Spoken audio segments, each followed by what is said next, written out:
to the republic for which it stands, one nation, under God, indivisible, with liberty and justice for all.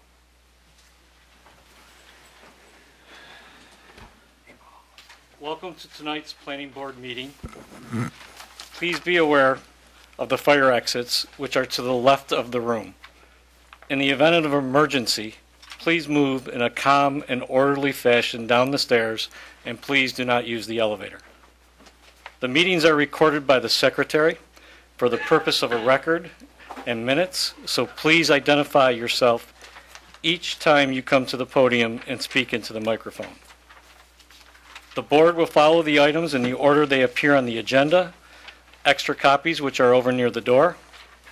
After the case has been called, the applicant and/or representative shall come to the podium, identify him or herself, give his or her address, and then present their case. The planning board members will then have an opportunity to question the applicant. If this case is a public hearing, it will be open for public input, at which time anyone wishing to speak to the board regarding this application will come to the podium, identify themselves along with their address, and direct any questions to the board. Once all public input has been completed, the applicant or site representative will be given an opportunity to respond to any public input. Once all public input has been completed and all questions have been satisfied, the case will be closed to public input, and the board will then move on to a decision. No further input is allowed at this point. And with that, Michelle, can you please call the first case? Thank you, Mr. Chair. First item on the agenda is case number PB 1612-1. Upon the matter of request by Stantec Consulting Services, Inc., acting as agent for Providence Housing Development Corp., for preliminary final site plan approval to construct one 2-story, 30-unit senior housing apartment building on premises 4225 Culver Road, and to construct one 3-story, 40-unit senior housing apartment building on premises 4250 Culver Road, with site-related improvements in an R5 multifamily residential district.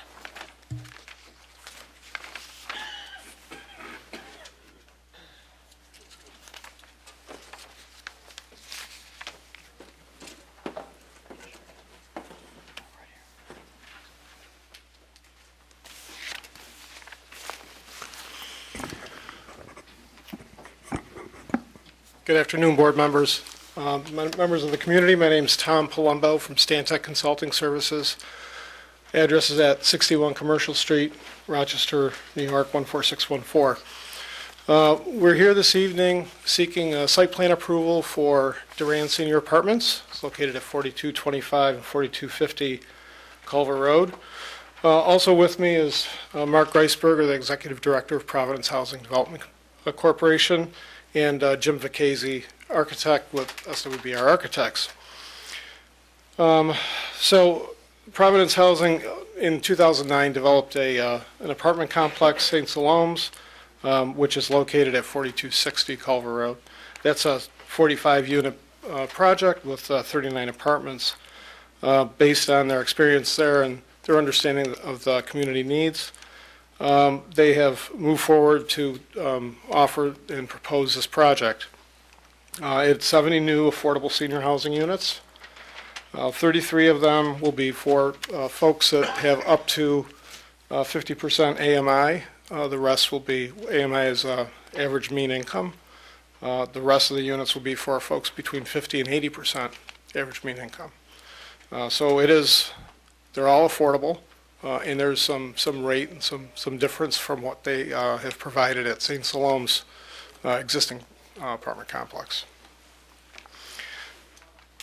Providence also has established a relationship with St. Anne's, really to develop a project that could provide community services on site to the community seniors. And this project, when this became available, this project was really kind of set up for that. And we will explain that in a little further detail as we go forward.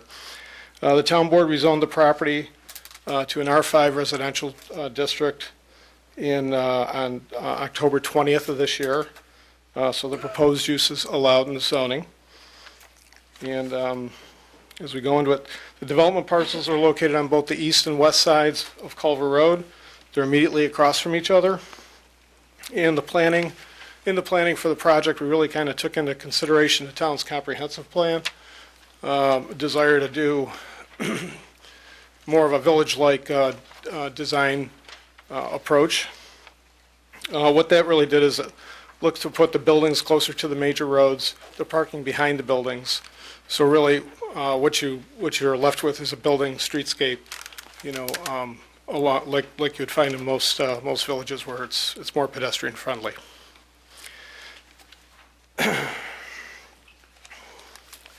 As you know, as you travel north on Culver Road, the buildings become more commercial in nature, and then as you go forward into Seabreeze.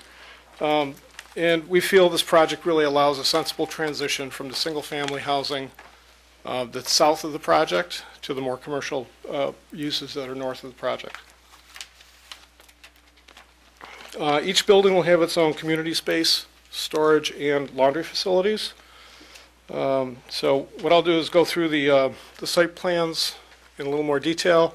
I'll let Jim go through the elevations and the architecture, and then we can open it up for comment or question. So 4225, that's the east building.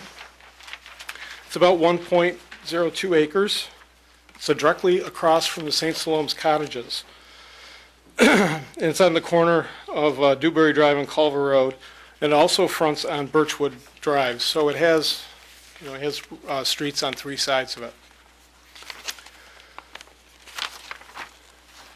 It starts out being located in the same position as the existing building there, along Dewberry, and then it has an angle to the building, and it then parallels Culver Road. That angle kind of really anchors that intersection as it kind of wraps the streetscape around the corner, particularly as you're driving north on Culver and you see the building. This building houses 30 affordable senior apartments. It'll be 2 stories in height in a 2-story format. And we provide connections directly to the street at Dewberry Drive through a stair tower, and then at Culver Road through the community space. Parking and the general entry is located on the west side of the building, related to the parking lot. And parking is proposed at a rate of 0.75 spaces per unit. This is a rate that we've used in the past for these types of houses. It's been very successful with it. And with this layout, we actually get 0.8 spaces per unit on it. There's currently a sidewalk along Dewberry Drive, and we will extend the sidewalk around the corner and then up Culver Road to connect to the adjacent. The adjacent parcel has some pavement that comes to the property line. We'll connect to that. So that it'll finish the pedestrian connection from Dewberry north to north along Culver Road.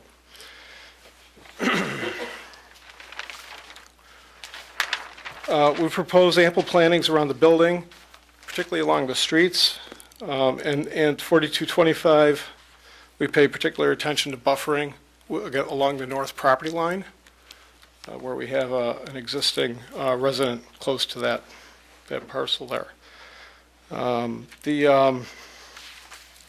All the parking areas, doorways will be lit, but it'll be with lighting that will not encroach on the adjacent properties.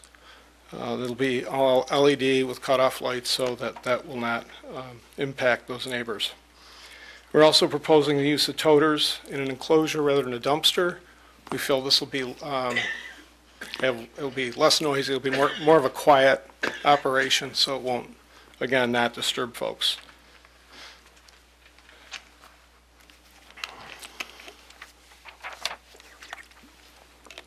At 4250 Culver Road, on the east side, the parcel's about 1.16 acres, and it's located west of the existing St. Salome's apartment building. This building parallels Culver Road, and then as it gets to the south, it's angled towards the east. What it does is it creates a relationship with the cottages to the south.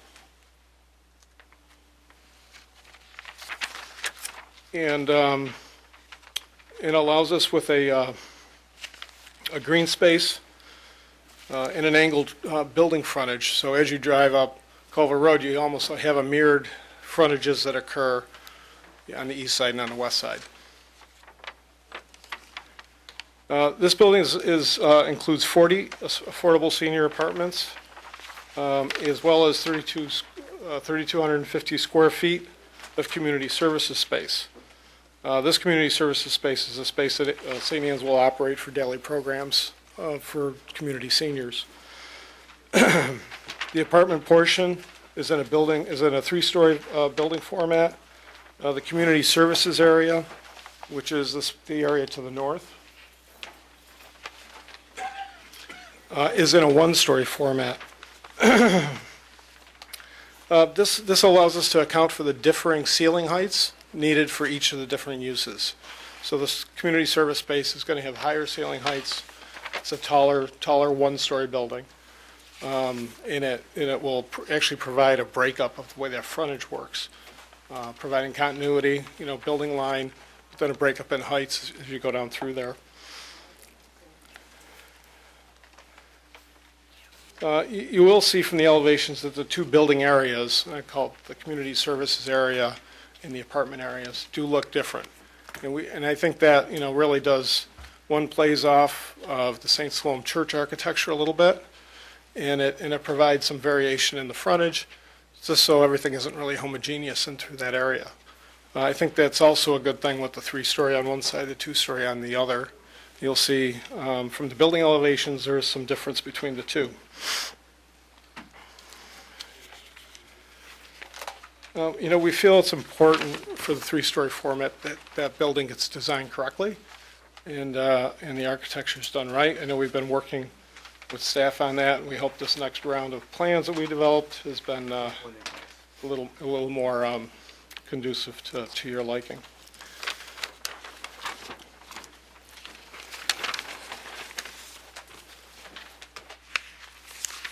On this project, all the parking is shared with 4260, the St. Siloam's apartment building.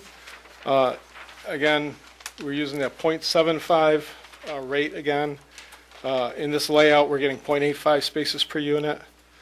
The sidewalks connect to Culver Road at the north through a stair tower that goes up towards the existing bus stop. And then at the south end, it comes from the stair tower around and towards the west building. Further, the pedestrian connections are made internally between the cottages, the new building, the existing building. Again, it'll be fully lit. And in this case, we're going to be relocating some of the existing parking lot lights on the site. They're just going to be moving a few feet to make room for the sidewalks and that. As you know, we propose to remove the driveways from Culver Road, and we have primary access on Birchwood Drive for 4225 4225, and then primary access on Wacona for 4250. We've developed trip generations. We've shared those with Monroe County DOT. We get between 7 to 11 trips for a whole peak hour at each driveway. MCDOT's review, they sent an email, I hope it was shared with the board, indicate that they confirmed the traffic expectations. They support the site plan, and they've indicated there's no need for a traffic study.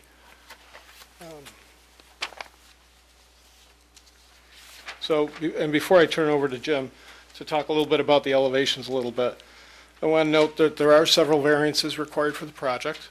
They're all listed in detail on Note 7 of the site plan. Naturally, any approval at this point would be subject to obtaining those variances. So with that,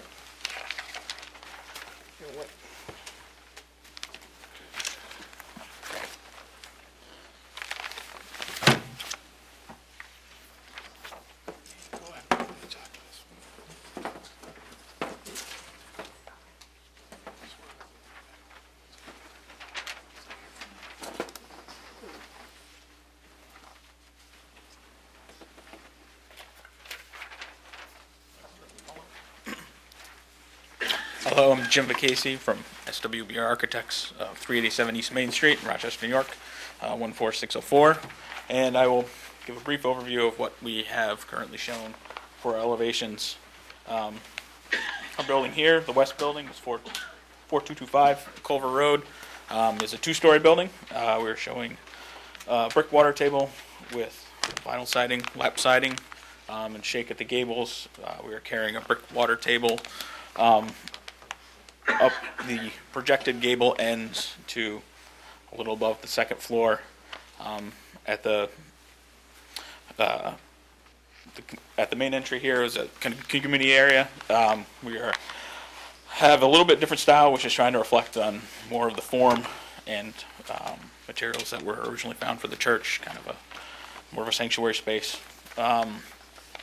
We have focused a lot of the detail that we have discussed on these projected gable ends to try and bring the proportion that you see at the street side down to a little bit more human scale, as opposed to having a large mass of a building. We're hoping you will focus on kind of these smaller, more residential sized pieces as you go down Culver Road. The second elevation over here is for 4250 Culver. This is what we call the east building. This is a three-story building. Similar composition of materials and colors. We are carrying the brick water table and the gable ends up an additional story because our building is taller. And we have provided a simple entrance, covered entrance here from Culver Road that accesses the stair tower. You can pass through to the corridor, so people within the building who are moving in and out can use that for the streets, mainly for the residents of the building. They will the ones who have keyed access in and out. Further up Culver Road here, we have community service, a senior community service building. It's a one-story building, which would be mostly fiber cement panel with a brick water table. And the styling of that is trying to mimic some of the spirit that was from the old St. Salome Church that was there, with some of the taller, narrower windows, the coloring of the materials, etc.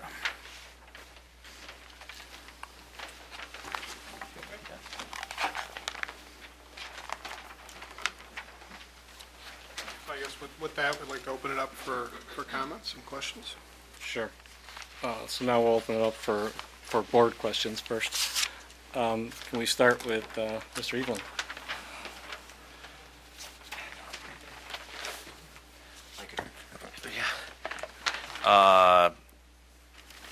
I don't have much. I don't have much. Okay. Mr. Plukas? I think we could say that we had a somewhat spirited workshop and a lot of interplay back and forth. I do appreciate you adding the sidewalk connection on the east side to Culver Road. That seems to fit well with the project. I don't have anything else to ask you at this point, though. Thank you. Mr. Richards? Couple things. Thank you for listening to a lot of the stuff that we asked for at the workshops and addressing some of the things the community asked for. I'm sure you saw the letters, and I'm just going to bring it up from the community members talking about the brick wall as they walk down Culver and that feel. And I talked about at the workshop, and I'll just bring it out here, maybe putting some benches out there, something that has more like a park feel to it. What's the enclosure on the enclosed garden outside the senior center? That's a decorative fence, so it'd be like, would simulate a metal fabricated fencing, just metal spindles, metal pickets, rather than, So anything vinyl. It Yeah. won't, it'll be opaque or, No, it'll be transparent. okay, Yeah. good. So that won't add to the wall situation Yeah. for the It'll neighbors. look like, you see most of the fencing that you'd see in an urban environment that you would have, yeah. Not that this is your direct responsibility, but there was some complaints about the overage of the construction times or taking advantage of that. Mm-hmm. If we could just be aware of that for the neighbors, I'm sure that would be helpful. And like I said, I know it's not yours. You're going to have to deal with the contractors. He's going to have to deal with the subs, but And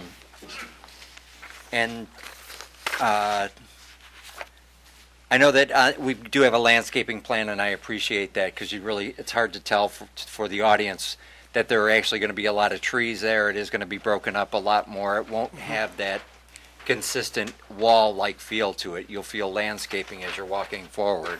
That's true, and the other part is that the elevation has bump outs as you go through it, and some of the bump outs are brick, some are, in the back pieces are vinyl, and it's all, the brick water table is kind of lower, so it kind of connects it all together. So it does give us a little variation, with still trying to give us the street line that the comprehensive plan kind of looks for us to try to provide, and make it a pedestrian feel. We don't want it, we don't want it to be overpowering either. And the other part, when you look at it on the site plan, is that three-story piece is really, just this piece. You do have a pretty good section here that's one story, and then a pretty large green area north and south. And that by using that three-story format, we're able to get more green space on the site. Otherwise, we'd be trying to get more building on the ground. I appreciate that. The color of the LED lights, would like you guys to stay away from the blue, the white. Yeah, more towards the warm colors. Yeah, great. And the final thing, and this has to do with Providence, we've got an understanding with who's going to maintain the fence, right? Because that came up as an issue prior. The fence in the back on the east side of the property. Right now, that fence is owned by the church. When we acquire the property, that will become our fence, and that will become our responsibility to maintain. And you get an agreement with the neighbors so they know that, right? Nothing formal. Okay. I've been out at the site, I've met with the neighbors. The existing fence- I'm sorry, can you come up and speak in the microphone? Sorry, And I'm sorry. state your name, please. Thank you. My name is Mark Greisberger. I am the Executive Director of Providence Housing. We have existing fence behind this building. There Might was wanna some give him- Mike, concern. There's a microphone. Microphone. Thank you, honey. I'm sorry. Behind the existing apartment building, thank you, which the neighbors complained was not properly maintained. We have since power washed that fence and repaired it and stained it. There is an existing fence here, which was actually owned by the church. It was not our responsibility, but it's starting to deteriorate. Trees were leaning on it. We've taken out some of those trees that were actually pressing on it. The ones that were away from it, we've left at the request of the neighbors. And that will become our fence upon closing, and we will have the responsibility to maintain it. Great, thank you very much. And that's it, Mr. Chair. Thank you. Mr. Palermo? No, I'm good, thank you. Besides that, I have no questions. Great. Mr. Huber? I think we had a really great workshop session, and I really want to thank you for taking into account all the feedback that we gave, especially with the windows, the addition of the door on the Culver Road side, the siding materials, and I think that you did a really, within the realm of possibility, a really great job encapsulating the spirit of the buildings that were once there. I just do have a couple of questions. The first one is, I noticed on the updated side, the updated plans that you did include signage, and I was wondering if we knew what that would look like. Oh, no, actually, that monument sign is just kind of a placeholder on where we Okay. think it should be. We don't have the sign, we will come back for a signage approval. Yeah. And then the second one is, was there any ability to salvage the windows from St. Salome's and use them in the building? Was that possible? And then the other one was, I really think that addition of the tiny little porch or portico on the side is great. It is a long expanse. I know that you have this doorway to the mechanical room a bit further down. I was wondering if the same type of treatment could be applied to that, minus the sidewalk to the street, so that it's not enticing people to come to the door there. And if the gable did not face the street, rather you were looking at the sloped edge of the porch, and then a couple of columns, kind of like if think of other houses which have side porches, but they're not actually accessible to the street. They just come off of maybe a dining room or something like that. That might be an additional sort of Hollywood effect to soften that wall. But those were the only three things that I had to say. Yeah, we can look at providing some sort of covered Sure. porchway. It would simple in nature. I mean, the one at the stair obviously projects and stands forward, whereas the door to the mechanical room is recessed back in an alcove. So I think it would be simple in nature, just a covered that's why I entry, was but not inviting people more up than just there, a simple but door. kind of assuming that maybe that's a porch that if there was a living space behind there, someone might have private access, but not enticing people to come. And to your question about the stained glass windows, Yeah. the design for the one-story space has placeholders essentially that we could relocate those tall, skinny stained glass I think windows that that would we be a have. phenomenal It's a thing to do. it's a thing we'll have to figure out, if they're salvageable or not. Sure, But the sure. design has a placeholder for it. Okay, wonderful. You know, Thank down you. the road, we will determine if that's actually feasible. Anything else? So I just have a couple questions. One, I want to echo what everybody said. Thank you for listening at the workshop. And in particular, this view, I think, has done a lot for me to appreciate what it really looks like compared to what we saw at the workshop. So I really like, as Bradley said, what you're trying to do there, and especially if you can incorporate the features of the church. Could you describe the phases of construction, when this might start, when this might end? Because I understand you have to get some approvals. Sure. So we're in for funding approval now. That could come as early as like June or so. We'd then get our final signatures, approvals, get the construction documents drawn up for the architectural side. We'd probably be looking at construction November. Unfortunately, it's a winter start, but that's kind of the way the funding cycle goes with November with these projects. 2017? Yeah, November 2017. Should we be funded this year? Okay. So there is always a potential that it'll go to the next cycle, so then it would be in 2018. And Should that be the case, we would need to come back and get extensions on our approvals and stuff. And when you start, are you going to do it all at once, or are you going to do it in phases? How is that going No, to, it's going to be built all at once. all at once? Yeah. Okay, and then how long do you expect it to take, provided it does start in November? 12 months.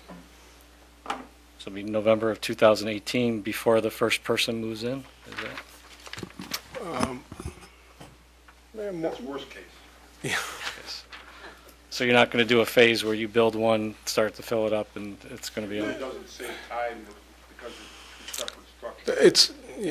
It's one project. It's funded as one project. So it's not funded as two phases. But one has to be done first, and then before you can do the next. So it goes as one. It probably will be, it's best and it's better for us on the construction side to get it done as quick as we can. okay. And then in discussions, because there's been a lot of discussion around maintenance of the property, I believe I read that once it's built, you're going to have 2 full-time maintenance people on site, or 1.5? I can't recall exactly. It's two full-time equivalents. So they may not be the same person there, for, it may be someone, people that are roving between other projects, but they're full-time equivalent employees. And does that start once it's built, or? It starts once it gets occupied, once it's built and occupied. They occupy pretty quick. Once they get a C of O, they start moving people in. So the maintenance guys are gonna be in it pretty quickly. They're gonna have to be kind of brought up to speed on the systems for the building. And then they'll take over on it. So could you just talk to, there's been a lot of comments about, repair time and things of that nature. How do you think it's going to? Well, there is one full-time equivalent already at the site with the existing project who will continue to remain at the site. As the project moves towards completion, we'll be expanding that workforce. So it's not going to go from 1 to 2 overnight. I assume a gradual increase as the project moves towards completion. As far as maintenance of the project, I want to say I'm pretty pleased with the way our existing project is maintained. I mean, I'm not saying we're perfect by any means, but I think the type of quality we bring to our existing project is what we expect to continue at the new project. Will trash blow in through there periodically? Yes. Will we have issues with snow removal in a bad winter? Sometimes, yes. But basically, as representing the owner, I'm sort of proud of our existing project and that it looks pretty well after 7, 8 years of use. And I want to continue that maintenance of effort. We're not cutting back at all. Okay. So I think some of the issues were around response time and so forth. So I take it that's going to be very clear how to engage if there's a problem, things of that nature. It's hard without knowing the specific issue that I'm responding to I don't want to. They're just in general, I'm going by what I heard in the. I've heard some of that as well. We think we have staff there every day. We think we are responsive. I want to say we're going to be responsive. Okay. Those were the only questions I had. So with that, I'd like to open it up for the public hearing. Anybody who would like to speak about this, please come to the podium. Please state your name and address.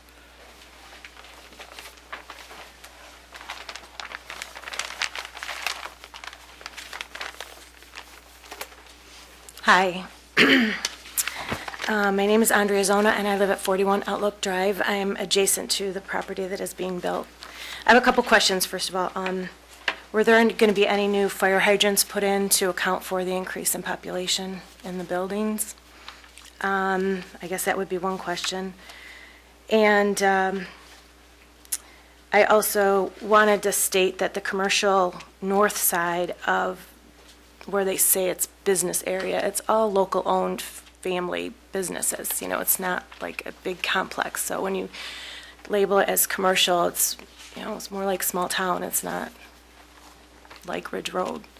So I just wanted to make that point. Okay, so I'm going to read my letter because I lose my train of thought. I'm here to address my concerns with, oh, I got to put my glasses on, sorry. I'm not used to having to have these yet. I'm here to address my concerns with the site proposal for the 4250 Culver Road building. A 3-story building is shown in the site plan, and a variance is needed for any building in this section of town over 30 feet tall. I was not able to obtain the height of this new building at its apex, but I'm told that the height of 37 feet is an average height between the eaves and the ridge for gable, hip, and gambrel roofs, as defined by our town code. An average is not a measurement at its tallest point, which is at the apex. I oppose subjecting our neighbors to that building, a building of that height. According to town code, there are certain considerations which need to be met for all proposed variances. The requirements are slightly different between a use variance and an area variance, but what they do have in common is that there should be no change in the character of the neighborhood. This begs the question, will the granting of the variance result in an undesirable change to the character of the neighborhood, or will it be detrimental to nearby properties? I think it will. If granted, the variance will affect the value of surrounding properties even more than the rezoning, which was already given to the building apartments, already has. Who will compensate the residents for this loss? Will it be the town? Will it be Providence?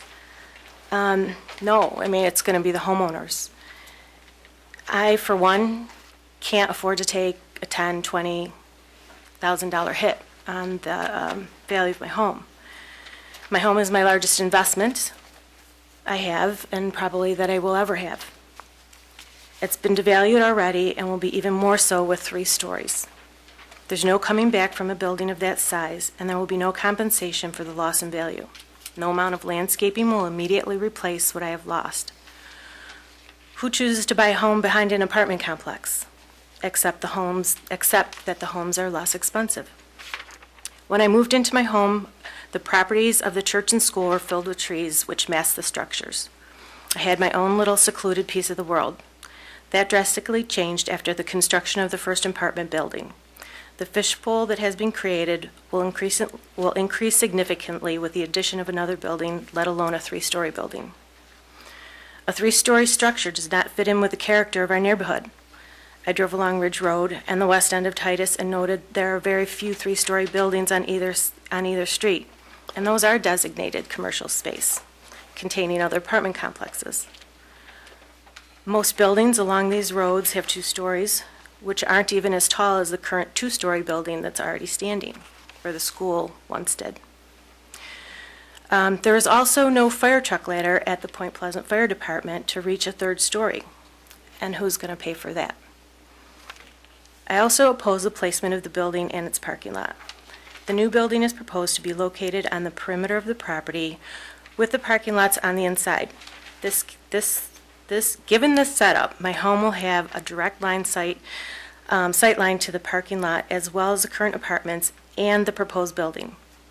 The height along with the placement will make a walk down Culver Road feel like a walk on a city street, which I guess you've already kind of addressed. I hadn't seen the plans. Our current neighborhood, along with our quaint mom and pop shops, give the area a feel of a small town. All this will be lost. I find it concerning that there's only one proposed egress on a side street, no less, for the new 79-unit complex. Well, there are two for the current complex, and right now, we have one on Culver and one on a side street. I know they've done the studies and made the arguments, but there will be more traffic down Wacoma and Lodge to get to the expressway that way, and it will be a longer line trying to get out onto Culver Road from that way. And I don't know if you've taken into account the bar that's there and how crowded that gets when it's a Friday or Saturday night. The 2Ms, I think it's called.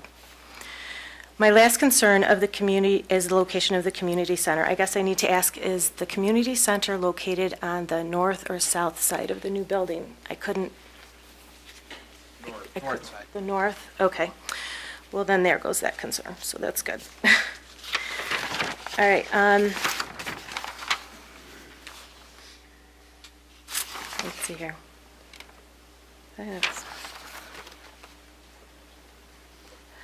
I would like to ask the board to take time to consider public input and talk with one another after this meeting before making a decision. And when making these decisions, consider what you would like to happen if it was your home being built behind.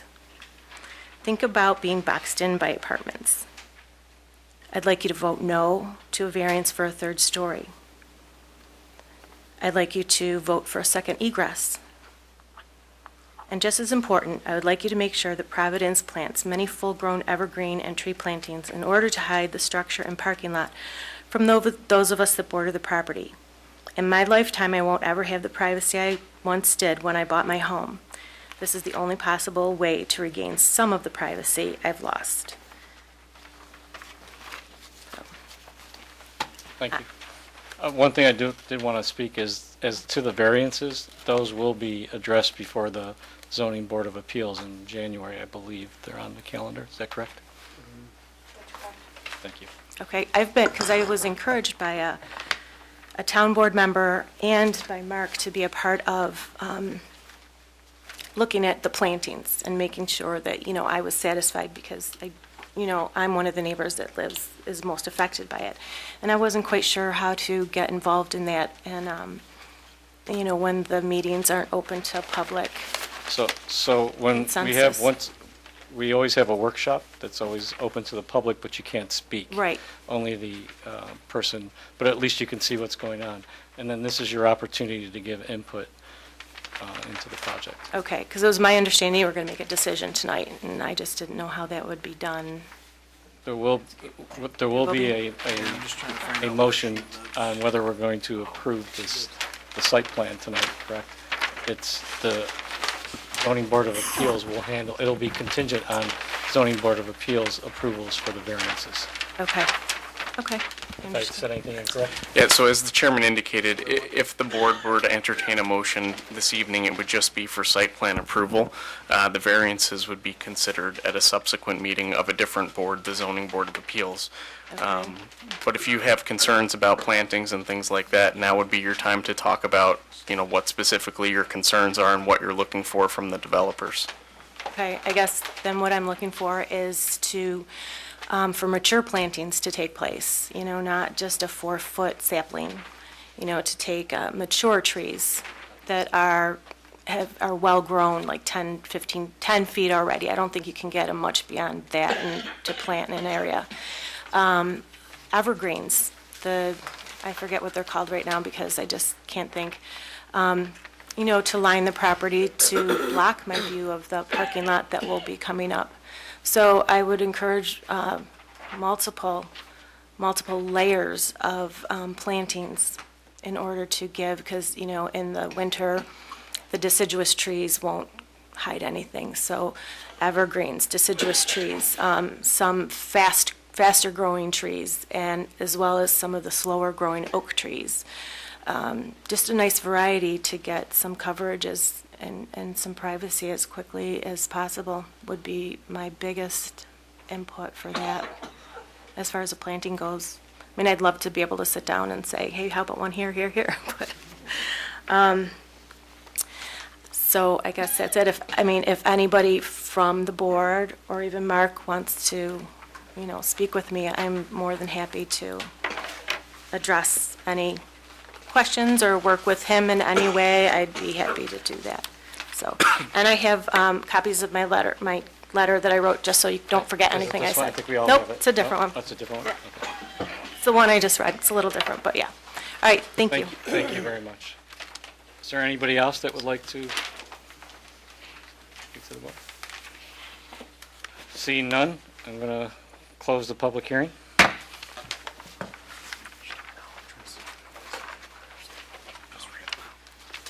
And before I have you come up and speak to some of the things you heard, I do want to acknowledge that we have a different letter from Andrea Zona on Outlook Drive. You've seen that? Yes, I got it. I did receive some. There's one from Anne Marie Booth on Angeles yes. Drive. Yes. Okay. And then there's one from Mitch Pergolizzi. Hope I didn't kill that. You didn't see that one?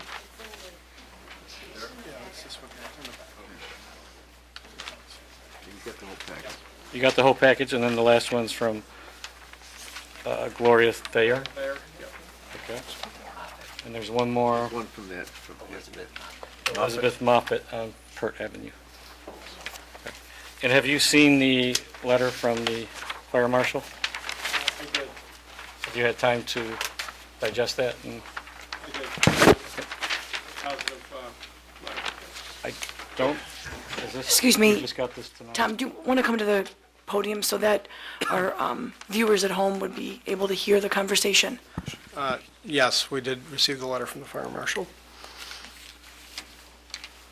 Okay. And for the board, this letter just confirms that a traffic study wasn't required. You asked us if we received that. We just got that tonight. Okay. And my apologies to the board. That information was circulated to me and not to Michelle, which is why it didn't make it to you until just now, and then I was out of town. So I do apologize for that lapse. But it was verifying that there were no issues, and the closure on Culver was actually in Monroe County DOT's, that's best practices for access management. Thank you. And that came in on December 7th. Just, yeah.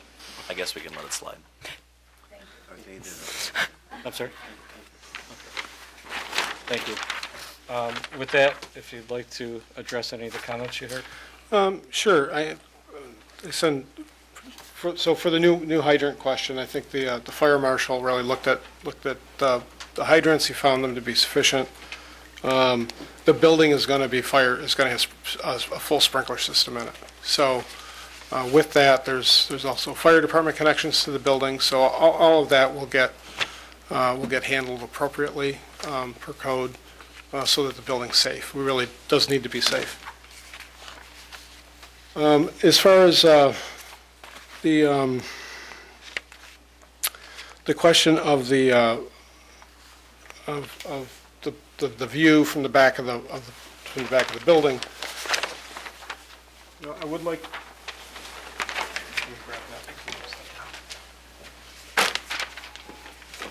I'd like to note that. So on the existing building right now, from these back properties, you've got the church here, or the apartment here. The church is right up against that back property line, and then you've got parking right tight to that rear property line. When we modify it, the building goes away. Now we've got green space here. We just have a corner of the building kind of pinching back towards that back line. So we do have a lot of room in here to address that. We certainly could put some more plants back in this corner. It's not an issue. But we've already sort of kind of planting this view to kind of really soften that up. Our plantings also kind of line this southwesterly face of Culver. Actually, it might be better that some of these trees move around. But certainly it's a very, very doable condition to soften that up. As far as the neighborhood character, I think, we'll leave that up to the board to determine. We think that we're trying to perpetuate more of a village-like feel, and that is where the buildings come in closer. There are 3-story buildings around. And you do measure, based on code, you do measure between the mean height of the roof, between the height and the peak. So we are looking for a 7-foot variance in the code. With that, and then the background from DOT, I think we'd open it up for any further questions that you have.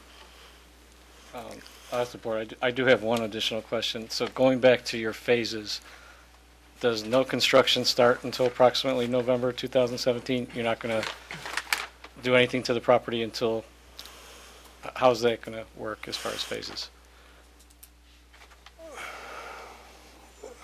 We're going to start both phases, both sides of the street, as soon as we can. So what we'll need to do is could you go to the microphone, please? Assuming we were funded in this round, November, in my mind, would be the latest we would start. If we could start in October, the earlier we could start, the better off we are to get some of the work done. So I was in particular the demolition. You're not going to start the demolition until you get full approval. Well, yeah, the demolition is part and parcel of the project. I can't do that piecemeal. I get funded for the whole thing, including demolition, all at once. Okay, thank you. Can I address the tree issue for a minute? Sure.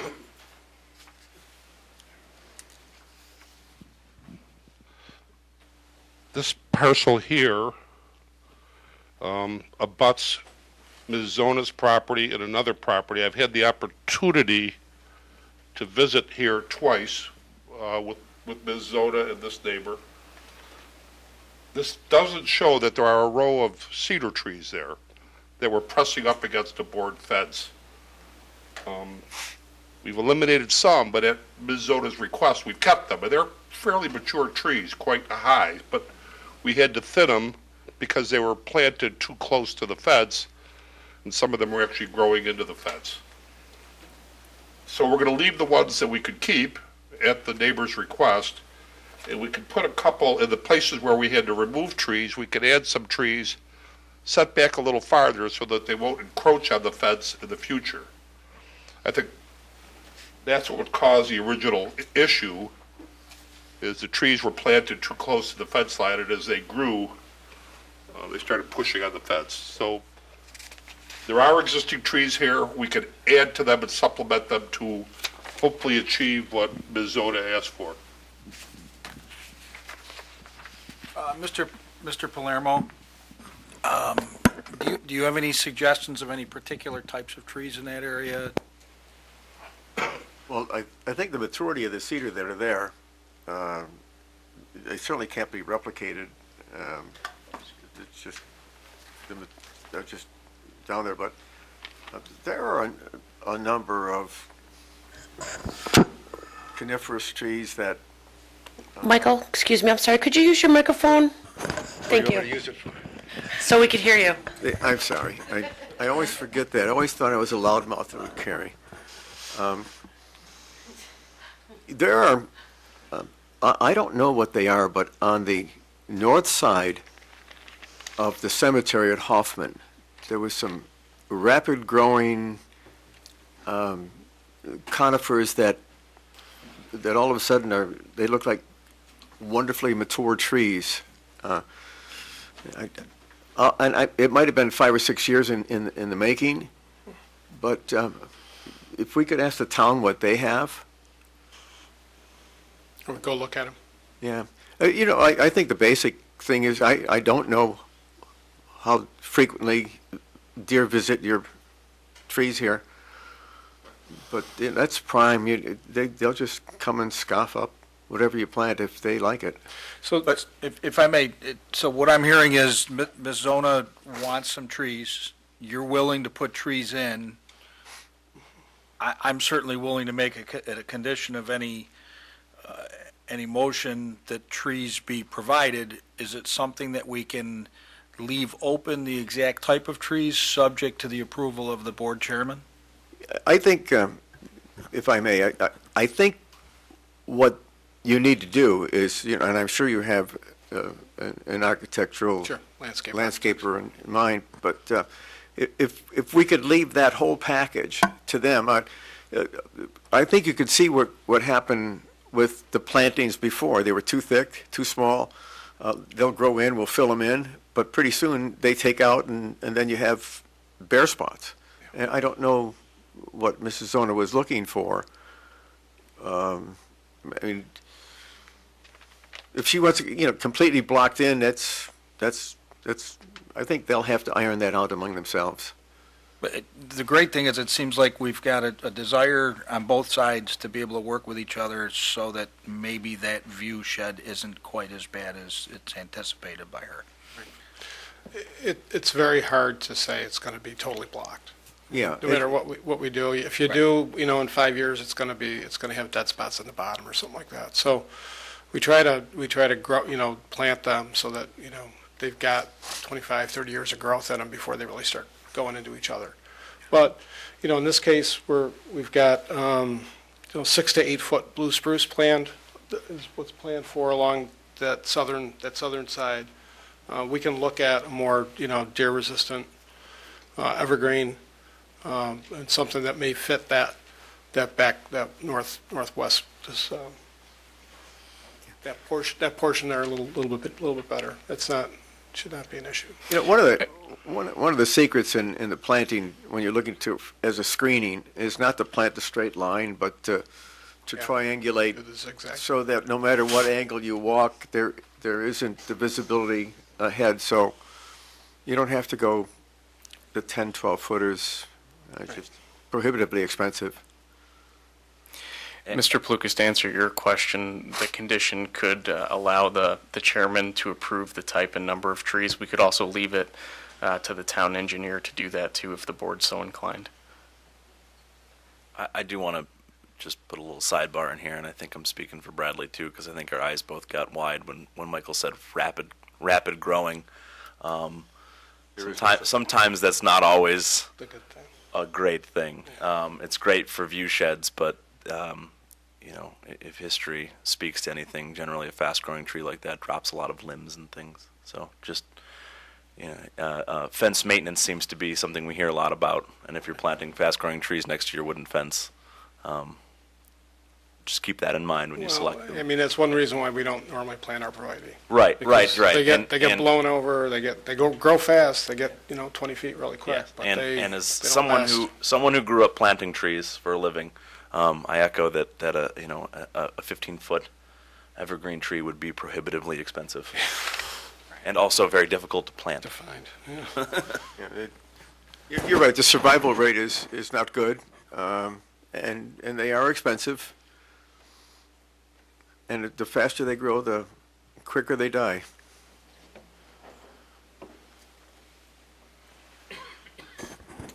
Anything else from the board?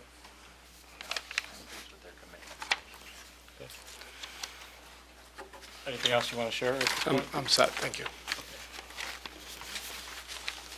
With that, we have to do seeker first.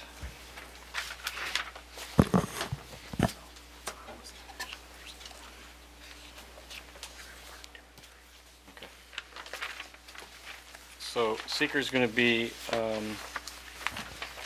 I believe, an unlisted action, and we have part 2 and part 3, but we'll need a motion.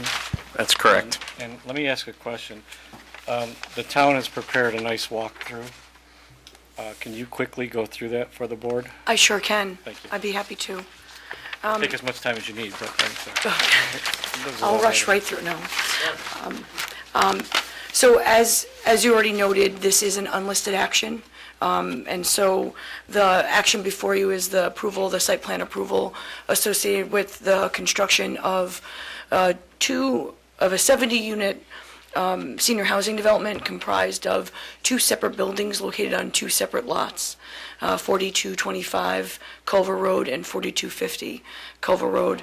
In looking through the potential environmental impacts associated with the project, you'll find that we examined obviously all of the issues, but in talking about the narrative description, explored the potential impacts to land use and community character. The parcels are located on a major arterial, and so the scale, setback, and style of nearby buildings helps to minimize any potential adverse impacts associated with the proposed multi-story senior housing facilities that are being contemplated, and that on and near other major roadways throughout the town, multifamily housing and other senior facilities are located in similar types of areas in terms of the scale of development and also its location and proximity to neighboring side streets. And so there wasn't any large adverse impacts associated with impact community character. The project is really very much in line with the comprehensive plan and specifically the community design pieces. And so for that reason, small or no impacts were anticipated. With respect to the impacts to traffic, we've got the response from Monroe County DOT that confirms that there are not anticipated large impacts with traffic with a development of this type. Generally speaking, the trip generation associated with senior housing is much, much lower than a similar or comparable non-senior development. Additionally, the closure of the access points on Culver Road is considered best practices for access management. It reduces conflict points and turning movements on a main roadway, which will help to limit or minimize potential for accidents, especially T-bone style accidents, which are the most dangerous. In terms of impacts to utilities and energy use, again, its location, it's well served by all the utilities needed for a development of this nature. The impact community resources, because it's senior living, there's minimal or no impact to the school district, and the emergency services that we have that serve this area are equipped to provide service to a development of this nature. And you have before you a response from the fire marshal indicating that there is adequate access available for emergency response to get to the location, to get to both buildings. With respect to impact to archaeological resources, like many areas in the town of Arundequite, this area is located in a archaeologically sensitive area. However, because it's been previously developed, the general practice from SHPO, which is the State Historic Preservation Office, is that on previously disturbed sites, the chances of running into something of an archaeological nature are very, very slim, and so that there's not a large or moderate impact associated with that action. And then when we looked at the impact to historic resources, the applicant had reached out to SHPO to get their feedback or response on the proposal to demolish 2 existing church structures, one of them which exceeds 50 years in age. And in a letter from Historic Preservation Office dated June 7th, they indicated that based on their review, that there was no historic properties that would be affected by the undertaking. And so for that reason, we've indicated there's no large adverse impacts associated with the proposed development and recommending a negative declaration. for the purposes of seeker.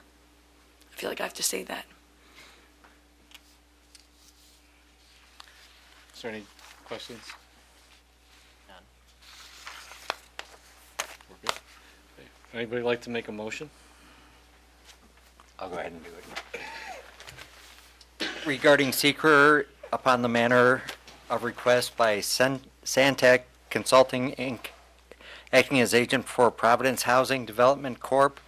for the action of seeker, I move that this board do a negative declaration. Do I have a second? I'll second. So just for the record, that's an unlisted, for seeker, it's an unlisted action, negative declaration. And all those in favor, please say aye. Aye.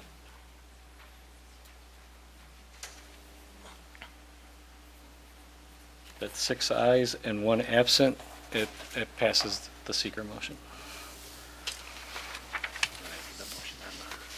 Somebody like to do a motion? Sure. Don't need to.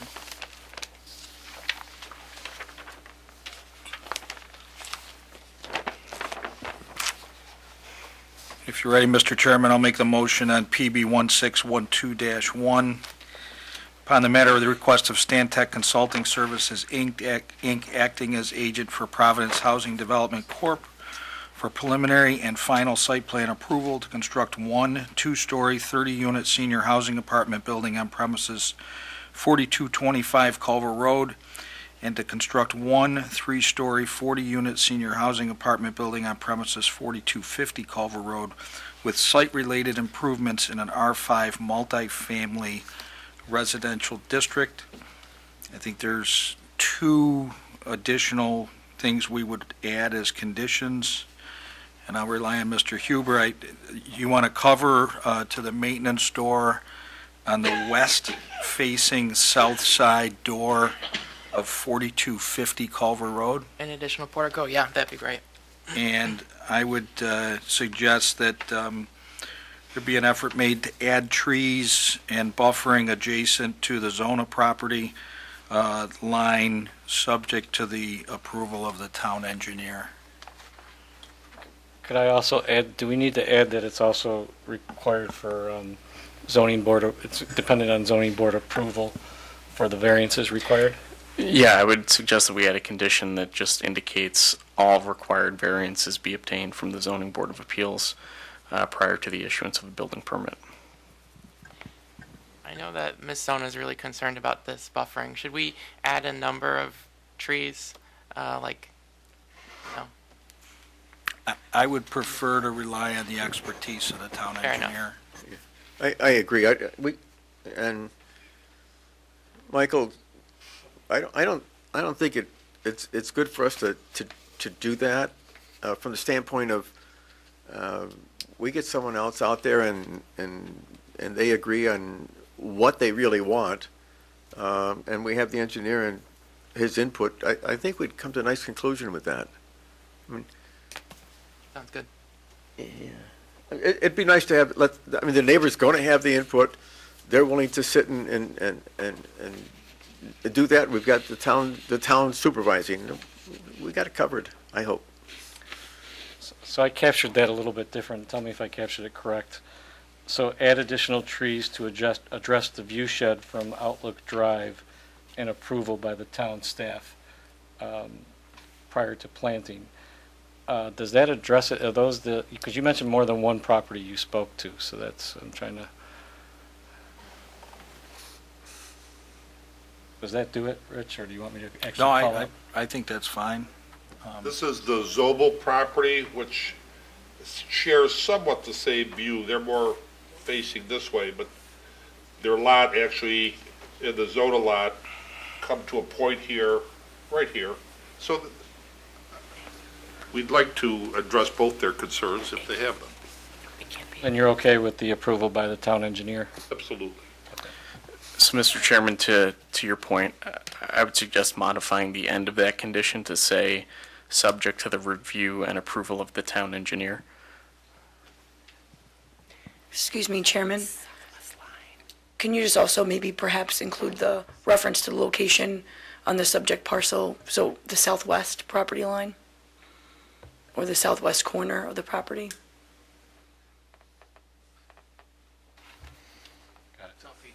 Oh, southeast, forgive me. Oh, my fault. It's been well, yes. In this instance, it was Michelle's fault, but I didn't check it. Better than never eat sour watermelon. Didn't even see that bus coming. Yeah, that was a kick under a bus. Right there. And I just want to be exact, you had some good directions there, Rich. Cover to the maintenance door on the west On the door. west-facing side, south side of 4250 Culver Road.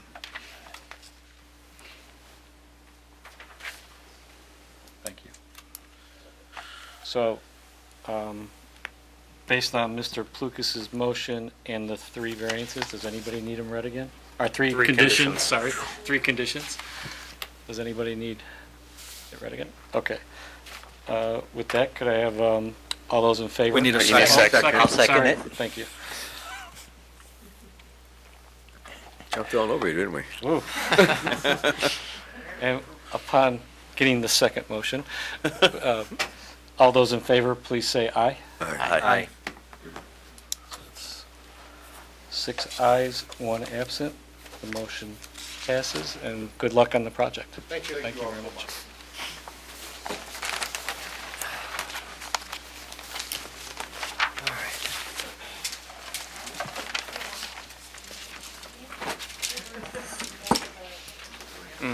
Yep. That's right here.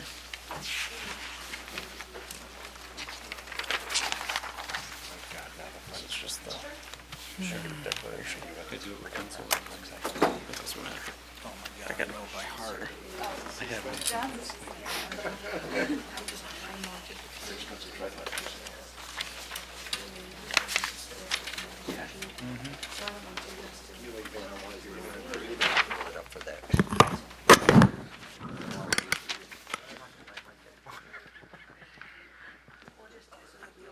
Yeah, no, I know.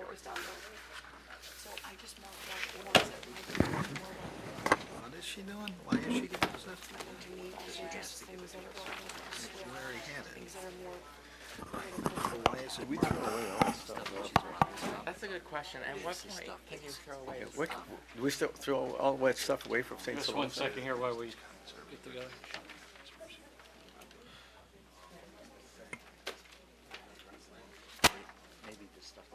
All I know is in 6 years, I've never been handed something that was marked up with their opinions on it. Gonna build a room.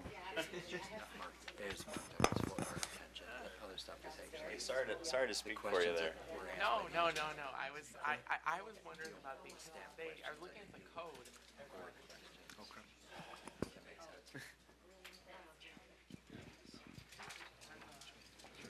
And I trust you on it. I trust you. You said Surprised how fast many growing, and I people look stayed over and and thought that's those people were all here for. I'm like, what? There's no such thing. But you plant like this. Oh, shit. With that, I was even Michelle, thinking are the we- super I'm was- sorry. Give us 1 second. She actually, I watched her from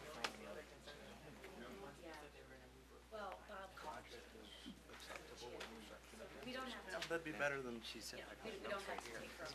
Spruce there, you can grow 8 feet and then stop, and she's not gonna be. in front of us, Yeah, too. I mean, the spruce is too broad. come a long way. It's in Spruce is no good at all. it's there in Give their her best credit. interest. So. I don't, do you know what's on the north side of right along Hoffman Road at the cemetery? No idea. Can you take a look and drive by sometime? Yeah. I'll buy you a drink if you get to the north. Juniper, I'm sure, but I don't think it is a juniper. it's right there, so I'll. That's the way. Oh, she lives there. I got you. No, she lived there. So you've dug ditches and planted trees, what else? His mom lives there. He jerked my chain. Do you know him from before? His mom passed away. She's in the cemetery. She lives there, he said. So, with that, Michelle, I think we're ready to call the next case. Thank you, Mr. Chair. Next item on the agenda is case number PB 1603-3. Upon the matter of request by Land Tech Surveying and Planning, acting as agent for Lighthouse Point Property Associates, for preliminary final site plan approval, Woodlot Environmental Protection Overlay District EPOD permit and floodplain EPOD permit to construct a 125-unit multifamily apartment development comprised of 2 4-story 52... Comprised. I did it again. We did compromise, but it's comprised. Comprised. I'm so sorry. Of 2 4-story, 52-unit multifamily apartment buildings with ground-level parking and 1 3-story, a mixed-use building with 14 unit of multifamily apartment development and 8,000 square feet of commercial space on the first floor, a 2-story clubhouse with 7 dwelling units with pool and site-related improvements on premises 951 and 1027 Thomas Avenue and 45 Pattonwood Drive in an RH River Harbor district. Does that mean, Mr. Chairman, there'll be no compromise in this project? Right. Compromise. We've already given plenty of compromises. Good evening. I'm Alan Knopf, attorney for Lighthouse Point. Lighthouse Point will be a great project for Arundequite in our community. You've already made a negative declaration under seeker. We've now got the necessary variances from the Zoning Board of Appeals, and we ask that tonight you give us preliminary and final site plan approval as well as the EPOD permits. Subject to conditions, we understand, including working out any technical details, any comments from the town engineer, et cetera. Just to bring you a little bit up to date, we've gone through the public comment period with the Department of Environmental Conservation. We expect that they'll be issuing their approval of the remedial strategy shortly. And again, that is to put the 2 feet of clean soil or concrete or parking lots on top of the site, restriction to multifamily residential and commercial, no vegetable gardens, and restrictions on excavation through a site management plan. Again, we expect that to be a condition on our approval, that we will comply with the requirements of the DEC, both the site management plan and the remedial action work plan that eventually will be required by the DEC. This project takes advantage of the riverfront location. It's exactly what Arundequite planned over 15 years ago, consistent with the River Harbor District in the 1999 Pattonwood Plan. What the River Harbor District was really designed for when it was put in place in about 2001. This project specifically contemplated by the comprehensive plan. This is going to be a green development. We're going to clean up the brownfield, have green stormwater management, et cetera. No use variances. This is consistent with the allowed uses under the zoning. As far as the EPOD permit, we know the board was concerned about the removal of trees previously by the owner.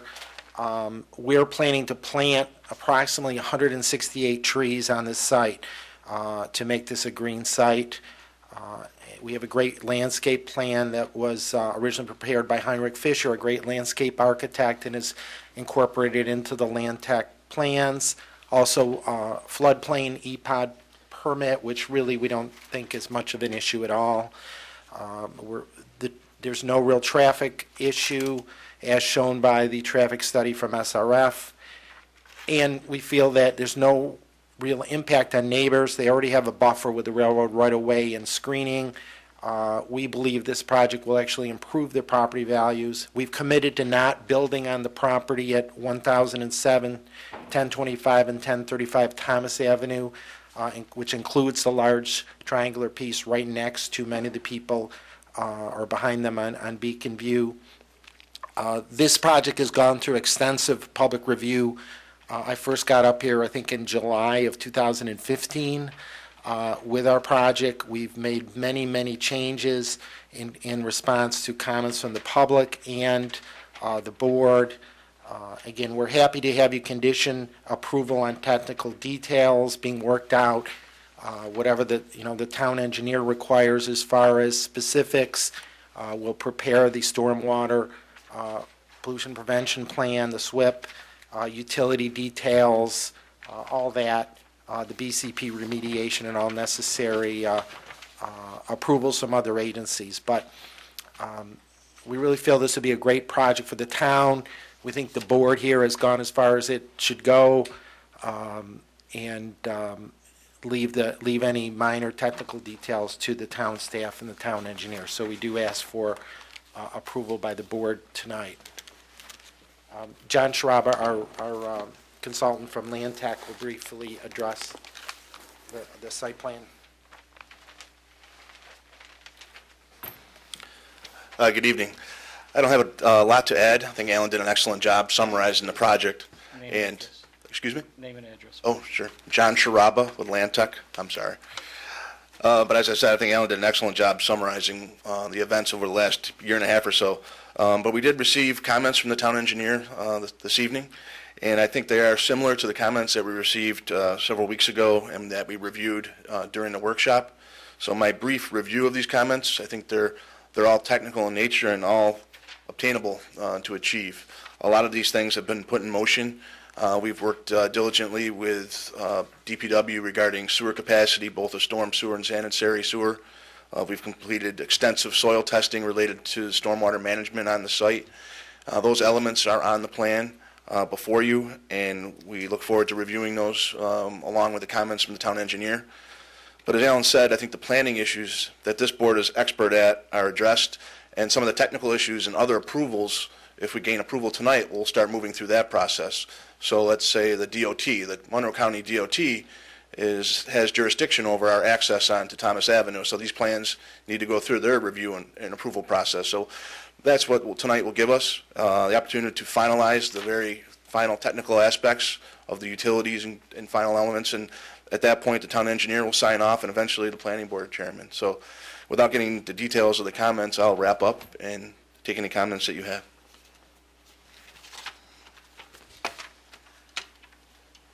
Is that it?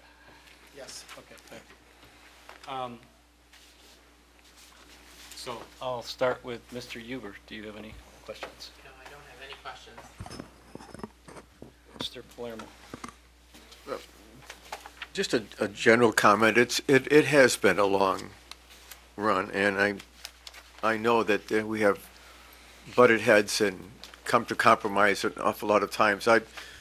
I'm pleased with where we are. I still have some thoughts about the size, but you've got all that approval done, and it's I'm certain it'll be a wonderful project. Thank you. Mr. Richards?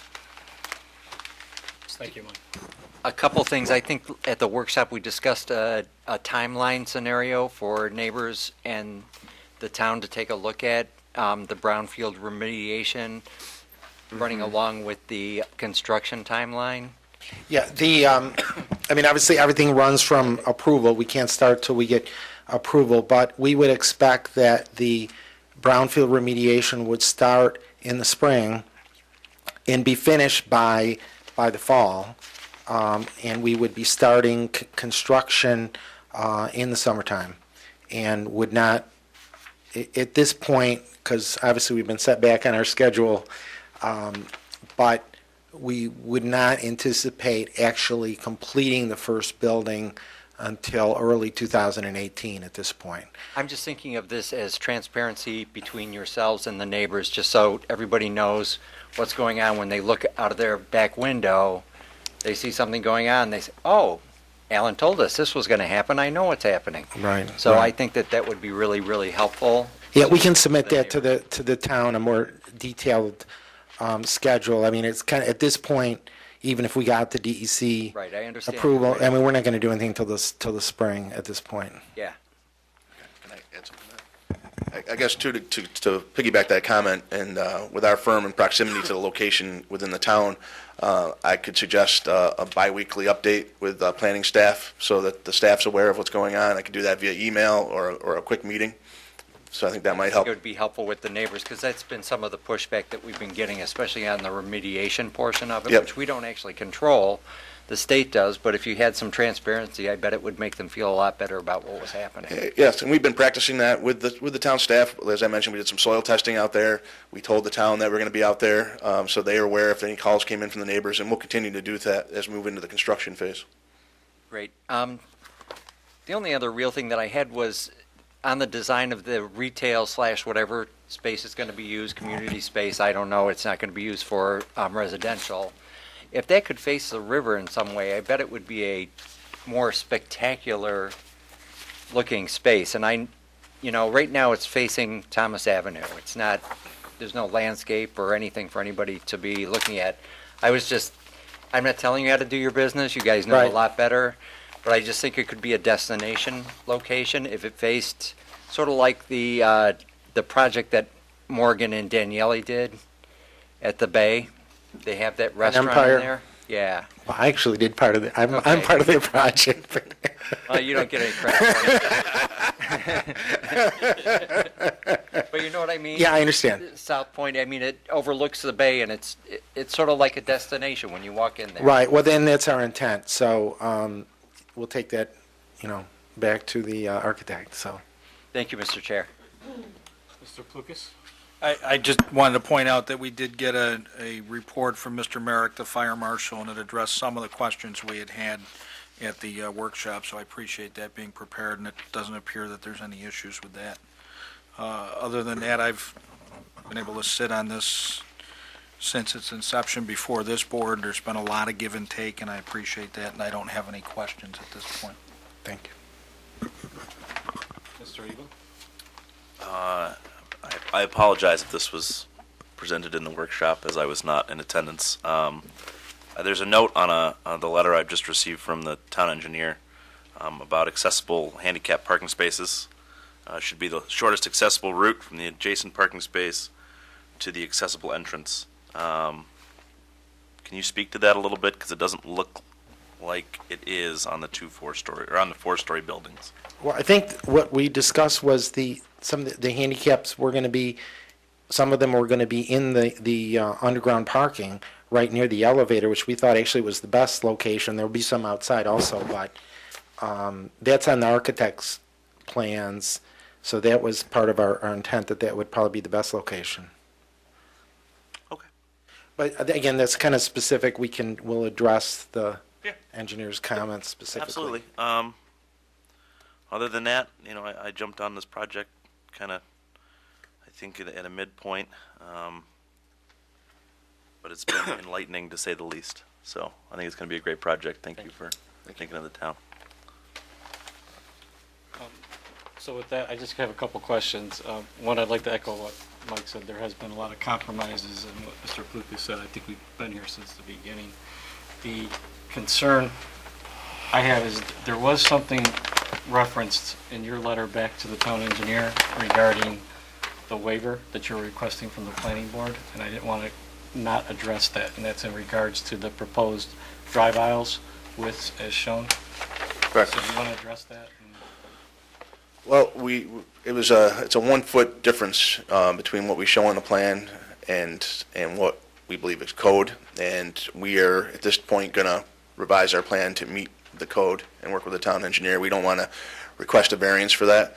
Our intent was to keep the pavement as small as possible, and that's why we did it in that manner. So now we will revise our plan as it moves forward with that small change for a foot. May I offer to the board, for the planning board to be aware that this board does have discretion in the design of the parking spaces themselves. And so my expectation would be that the parking spaces were designed to meet the standard, which was probably, are they spec'd out at 9 by 18? 9 by 18. This board does offer the ability to provide a different, you can allow a change to that dimension that would allow the drive aisle to be met, and also so the parking configuration could be subject to alteration to accommodate the drive aisle and not expand pavement. Yeah, just to echo Carrie's point, in the River Harbor District, this board has discretion to grant waivers with respect to the number of spaces and the sizing of spaces. But John, just to your point, I know you mentioned that you would have to redesign things because it's off by a foot. I think it may be off a bit more in some sections, and definitely in the diagonal space area. I just want to make sure we don't lose sight of that drive aisle width.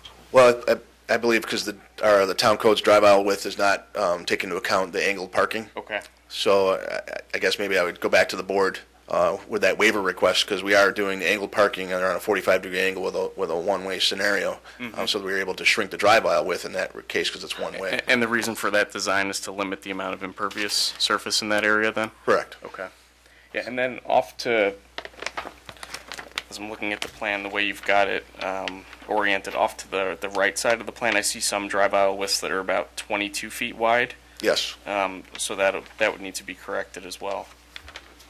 Again, if you look at the traffic pattern on that, that's a one-way circulation pattern as well. So that's not two-way traffic. Okay. So where there's two-way traffic, we're at 24, where the code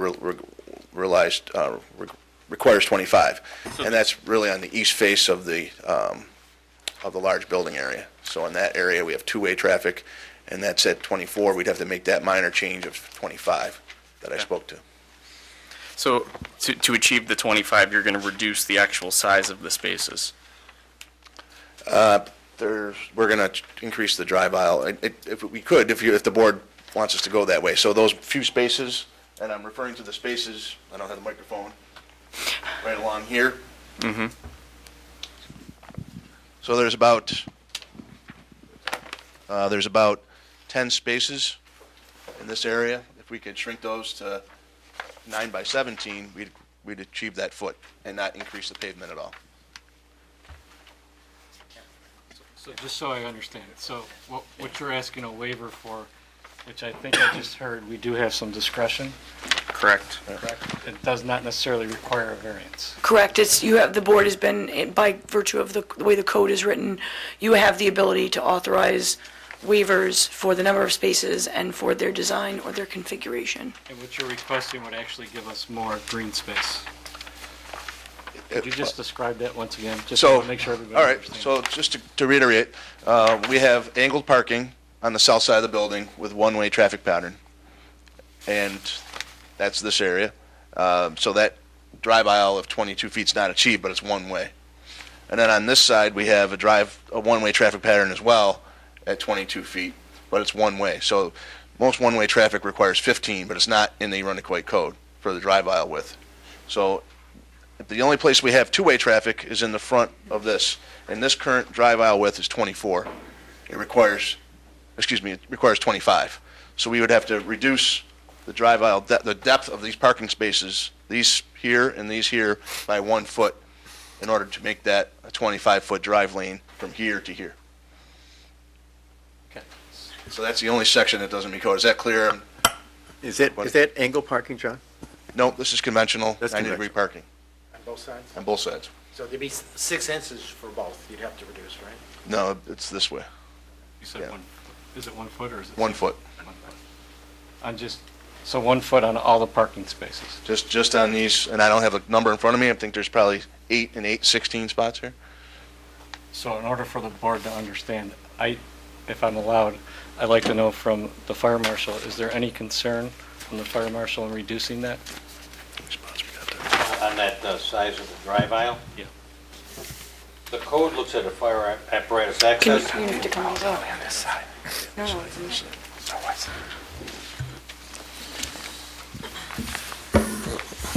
Okay.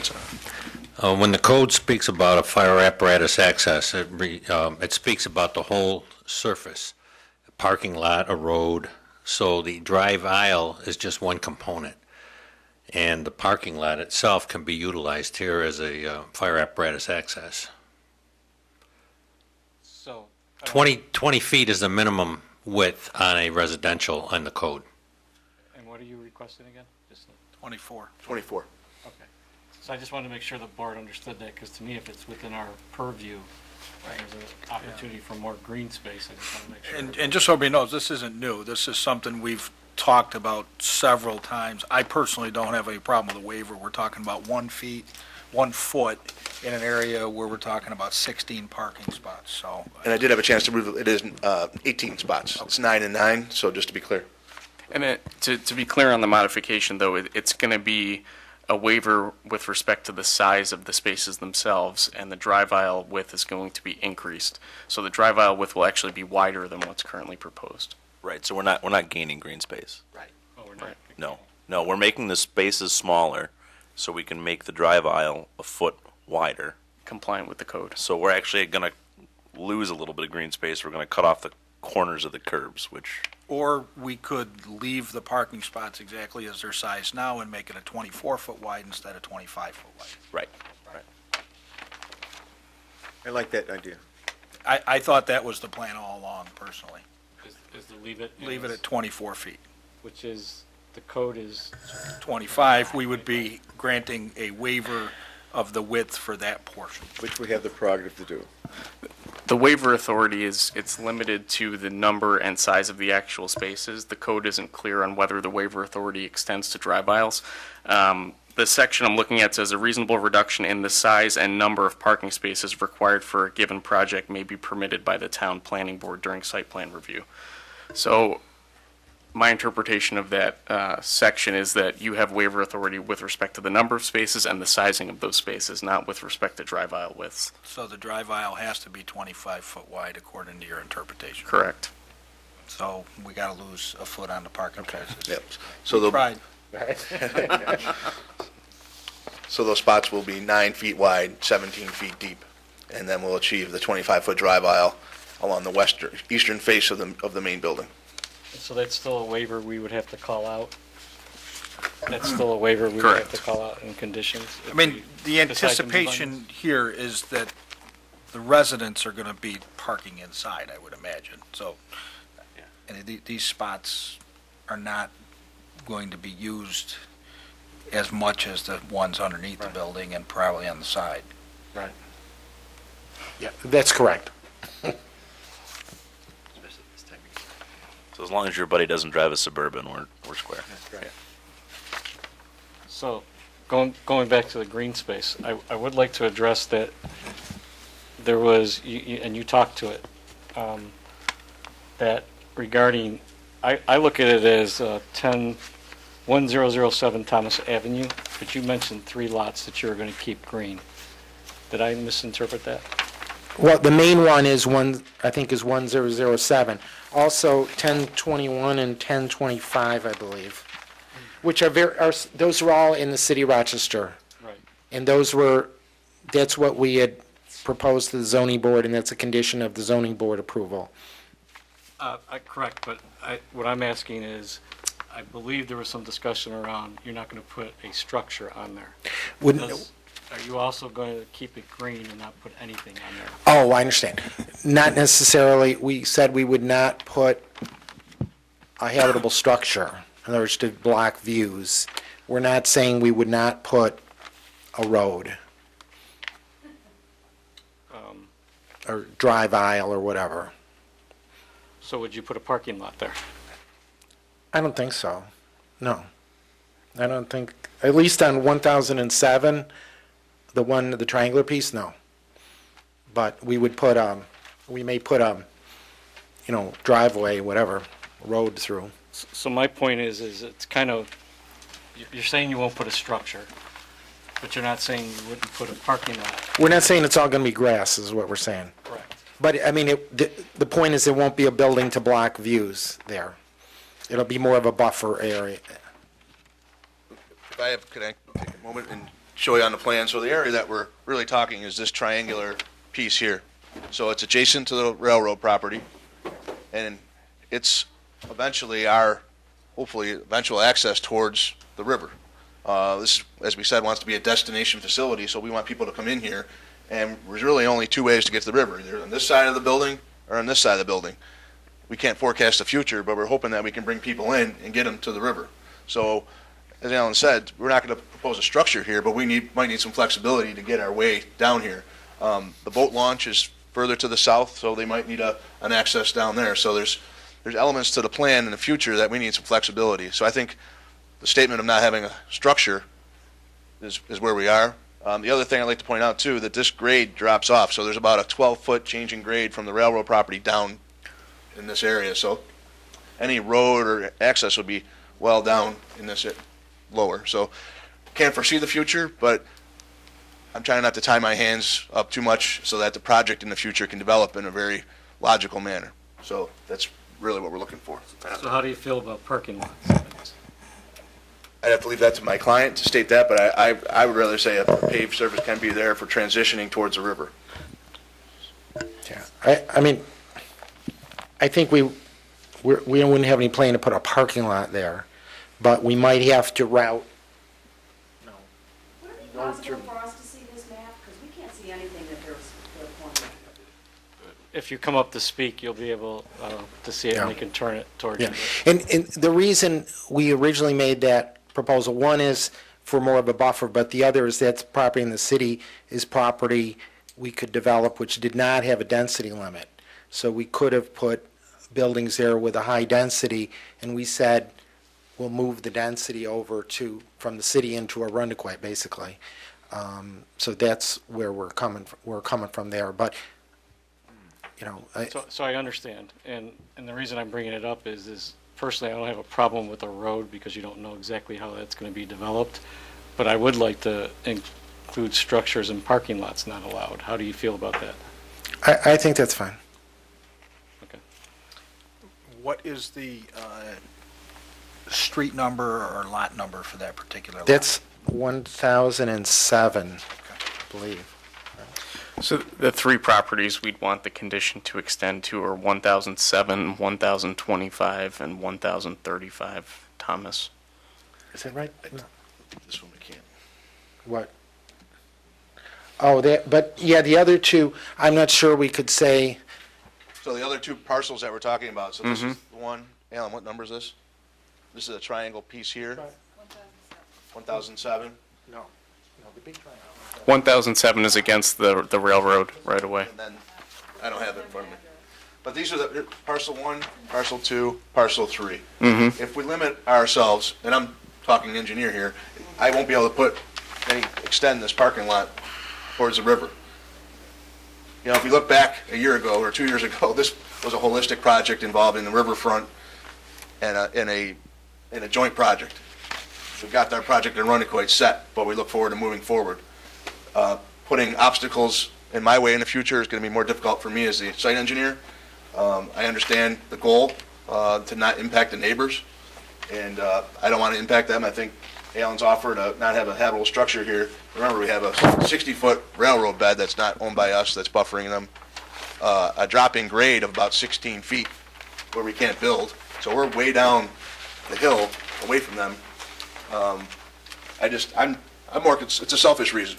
So if I design this in the future, I don't want to have to avoid those areas. And, you know, I think the board can talk about, driveways or parking lots, but we've got to sort of honor the spirit of the way this was presented to the zoning board and this board all along as far as the density trade-off that, there was going to be conditions that there wasn't going to be development of buildings on those parcels in exchange for density variances. I mean, that was part of the proof that was submitted. Right. So that's what we're just trying to honor as part of this process. Right, and on those three parcels, there would be no habitable buildings built, but we did not commit to not putting driveways or parking lots. I think, again, this piece, 1007, we could limit to. Excuse me, I'm sorry, we need the microphone. Thank you. We could limit to driveways, roads, but because it also gave an advantage of reducing any impact on view sheds. Over here and here really doesn't have that impact. It's really not too relevant to that issue. So, and it really here, we might want to extend the parking here. So is that 1007 or is that a different lot? That's a different lot. I think that's 1021.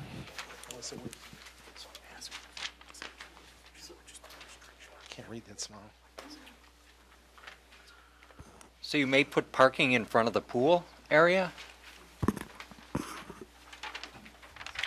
What, over here? I mean, There might be a golf cart path. There could be a trail. I don't know. It's Well, a trail is totally different than a parking lot. Well, again, I'm trying not to design this project understand you now, wanna but I open mean, up if your if we're options. limited to, can't do anything, I guess unless there's a mechanism that we can put in place in this resolution where if we want to make a change in those areas to come back to you, we don't have a problem with that. But, you know, that's a difficult thing for us. Well, the difficulty with that, John, is these areas are in the city, so we wouldn't necessarily have jurisdiction. So I think what the planning board's trying to balance, and I don't want to speak for them, is, you know, this layout and approving the site plan as it's been designed with respect to the density and the overall layout.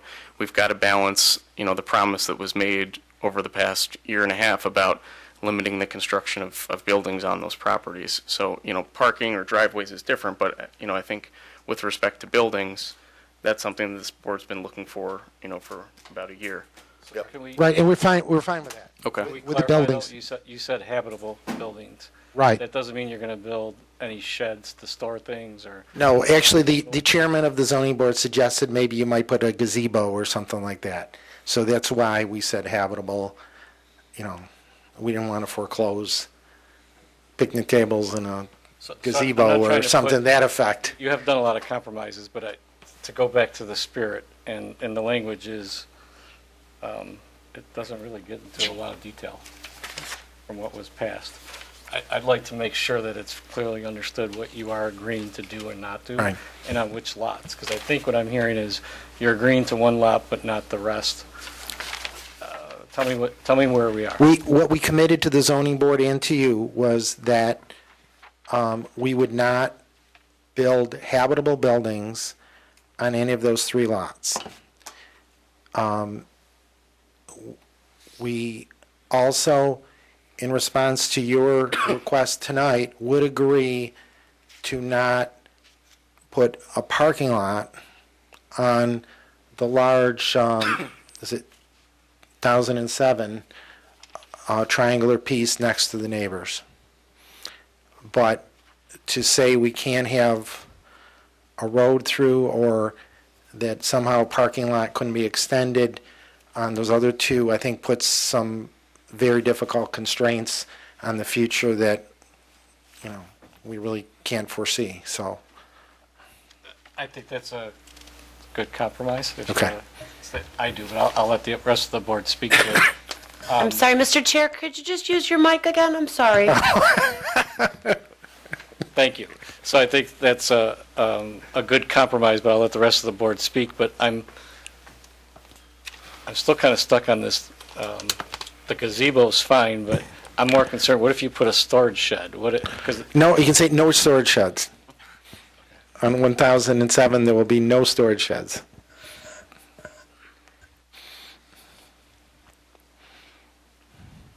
I don't mean to put it, but I just think that was Right. one of the compromises Right. for the densities. I mean, you know, we might have a bird watching station. I don't know what we would put there, but no storage shed. I don't know how the rest of the board feels, but I thought that was important, so. Yeah. Besides that, I have one more question for you. Sure. So, we didn't talk about it tonight, but I'm trying to understand, what is the last look and feel that this is going to look like? Because we've gotten many different versions over the time, and I know there's one that was presented with the seeker, but what's the final design? Could you just? It's in the seeker. Right. I mean, it's the 2 tabs in the seeker. One is the architectural plans, and the other is the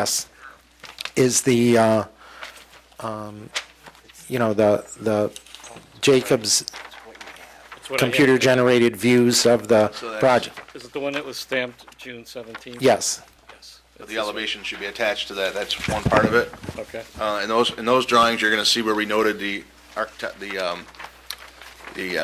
handicap parking and the trash areas underneath the building. But these are the ones I think you're referring to, the look and the style. Right. They're in there as well. They're in there as well, okay. Yep. And that hasn't changed since the June. I just wanted to confirm that. Yes, That's some yes. different versions.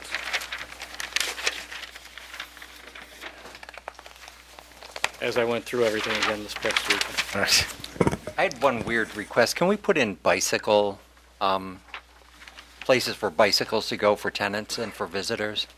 Sure. I don't I don't know if we Bicycle specifically parking. provided for that, but we would want that because you The know. trail is right there. Right, the long-term goal is we're going to have the trail is going to go all the way down to Seneca Park and connect up. So, yeah, sure. I mean, we would want that. That's a great idea. Maybe it could even be covered. Yeah. Yeah. Tenants would appreciate it being. Yeah, covered. probably there'll be room in the garage, As long as you know, it's not on underneath. 1007, I'm okay with it. Right? Oh, that'll be the bicycle. That'll be the bicycle park. Bicycle racks and one. See? Bike racks. See how hard right? my job is?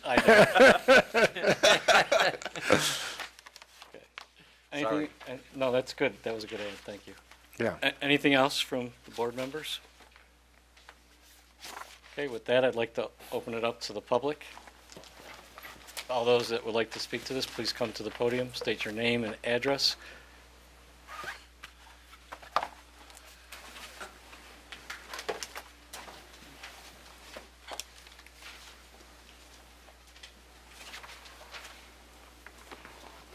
My name is Kelly Adam. I live at 110 Beacon View Court. I have a couple of questions. As far as they're providing green space, they're talking about planting trees.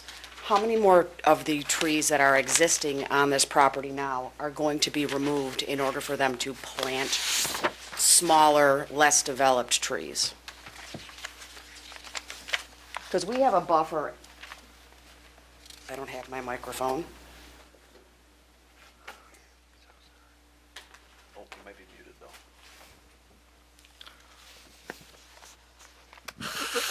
Currently, all of these trees are well-developed, older trees, and I'm assuming that these little circles that they have here are not trees that they have cut down and put up a little pine tree that's this tall, where currently we have 30-foot, 40-foot trees. Are those going to be removed? And then my other question is, we still have large existing trees along the back lines of these properties, and are those going to be removed? And my other question is, they're speaking about having bike lanes or having a bike trail. The current trail is owned by CSX, and if no one's been down there recently, CSX has put up large steel poles with very large signs that say, trespassing. Do not come here, stay out of here. If we find you here, we're calling the sheriffs. So them proposing this for property that they do not own is, in my opinion, a little bit far-fetched because it's trespassing if you're on that path. Please go down there and see the large poles and the signs that are there. The town is not aware of this. I think they should be made aware of this. And then my other feeling is exactly what the chair has said. There has not been transparency with these guys as far as this little piece of property behind us. They keep speaking about how they're not going to put buildings up. It's been bait and switch the entire time with this, and it's been very, very frustrating to the neighbors. We don't feel there's any transparency with them as to our protection for our privacy. And then I'm also, one of our neighbors couldn't be here, but I'm going to read something that he had sent to the board today at 5 o'clock, so I'm not sure if you've been able to read it. And this is going to basically set the sentiment for a lot of people on my street.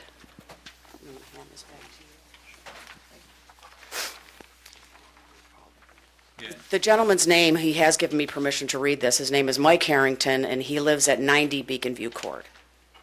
I am writing yet again, as I did not receive a phone call back from Supervisor Seeley. Please accept this email in lieu of tonight's meeting, which I cannot attend. Basically, I am going to say what I was going to say at the last meeting, but did not have the opportunity to do so as the project was postponed.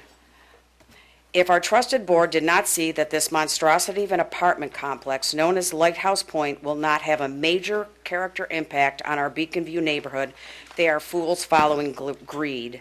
Clearly, the tax base of the town is more important than the vocal minority of residents of Beacon View and close by. The lack of transparency with Lighthouse Point, since it seems to be going forward anyways right from the start, is astounding.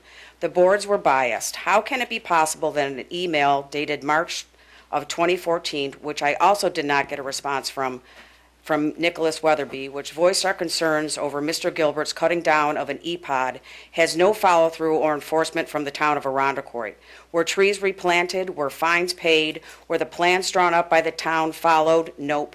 You're awarding the fellow with a land sale for either his criminal or at least negligent behavior. Everyone should have seen this right from the start. The land was being prepared for sale. The town has lost credibility with me and many of us here because you did not enforce what you were supposed to occur with the land dispute. I will say it one last time. Environmental issues are unknown as the project is about to proceed. Traffic issues will be a nightmare. Our property values will either decrease or freeze as our taxes continue to increase. And the character of the neighborhood, Beacon View namely, will change. Unfortunately, here money talks. So much time and energy has been wasted on a process which we should have known was over for us from the start. I hope development attracts and fills up the empty lot at the corners of Pattonwood and Thomas, that something high-end comes along afterward.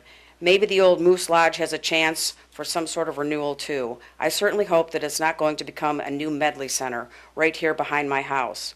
I would like to know what the timeline for the development as the town plans for the apartments, if they happen not to attract all the millennials and retirees the developers boldly speak of bringing in.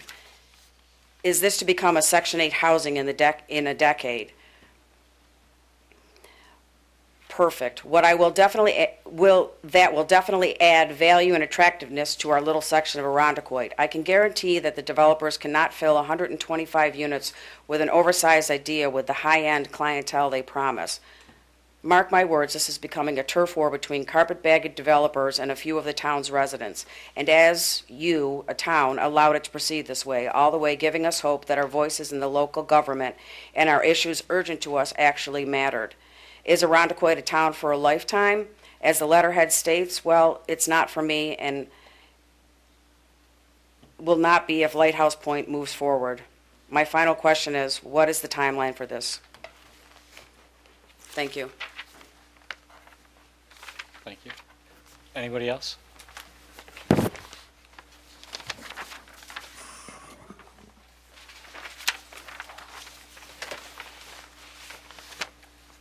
Good evening. My name is Joanne Mudge. I reside at 80 Beacon View Court. My good friend, I'm a little bit disabled today, so she's going to pass out an email that was sent to you on November 29th, and I read this tonight in preparation of my talk, my presentation to you, and I thought this mirrored my feelings very well.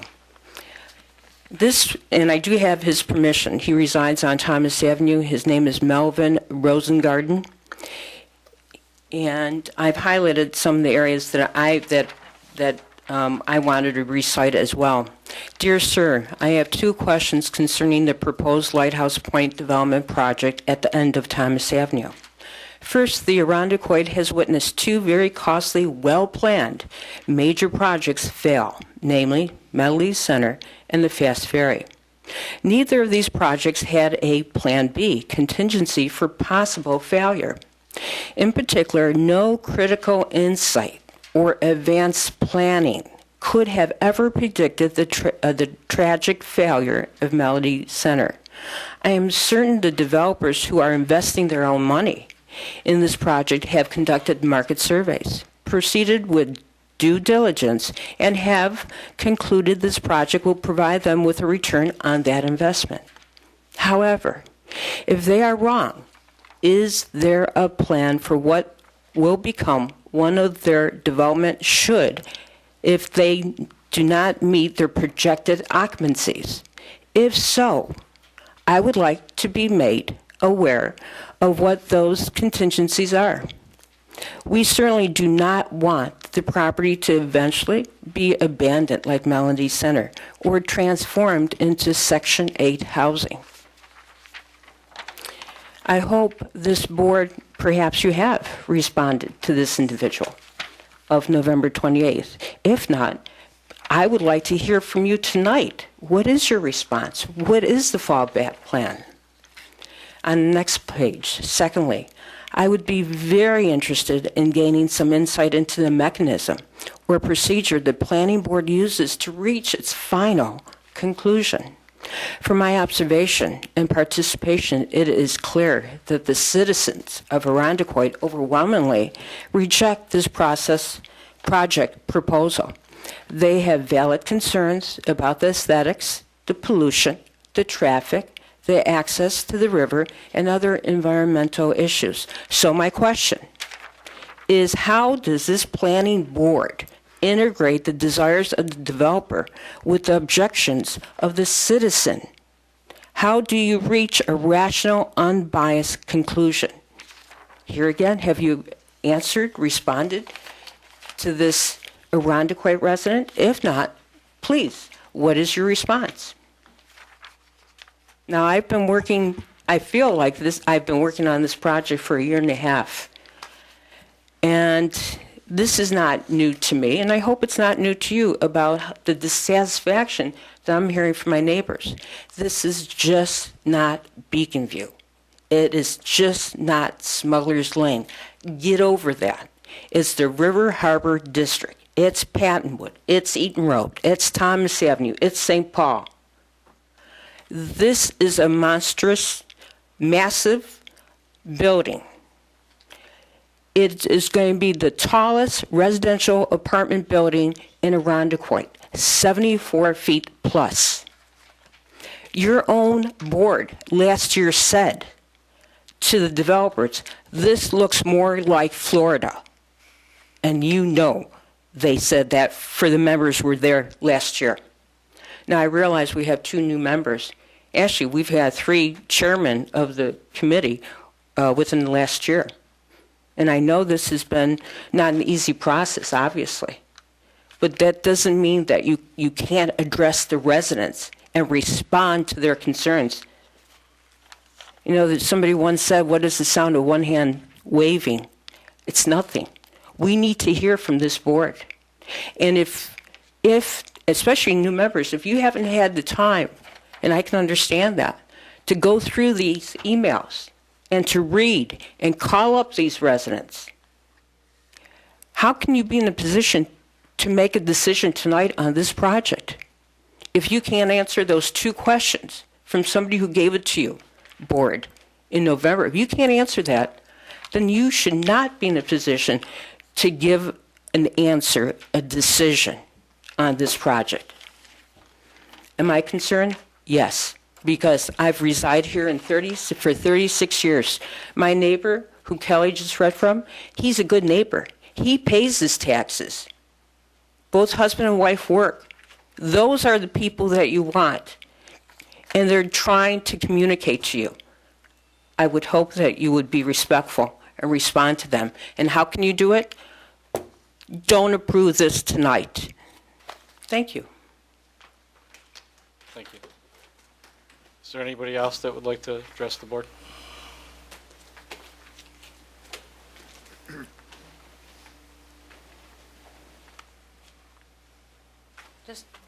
Just a few comments. My name is Caroline Bertner. I reside at 168 Pert Avenue, 3.5 miles away from where this project is proposed. But I have been a member of the Genesee Yacht Club for a long time. I've had a boat on the river. I know what the character of the neighborhood is like. This development is going to change the character of the Harbor District, I don't believe, in many positive ways. I think this is a very different landscape. Are we really prepared for this, for the economic advantage that it may give the town? The people that are going to be residing there, maybe they're going to be boat people. What provisions has the planning board and the zoning board thought about when they may want to bring their boats, when they want to launch all those boats? The increase in traffic. The Genesee Yacht Club on a Tuesday night has the better part of 80 to 100 cars that are in and out of that area because of racing. That's a lot of traffic. It's been handled very well, but now we're going to have a whole 600 more people living in that area. Have we appropriately planned for all the impact that's going to be causing? I really want you to think about all those things. And I don't live there, but I certainly do enjoy that area the way it is now. Thank you. Thank you. Is there anybody else who would like to address the board?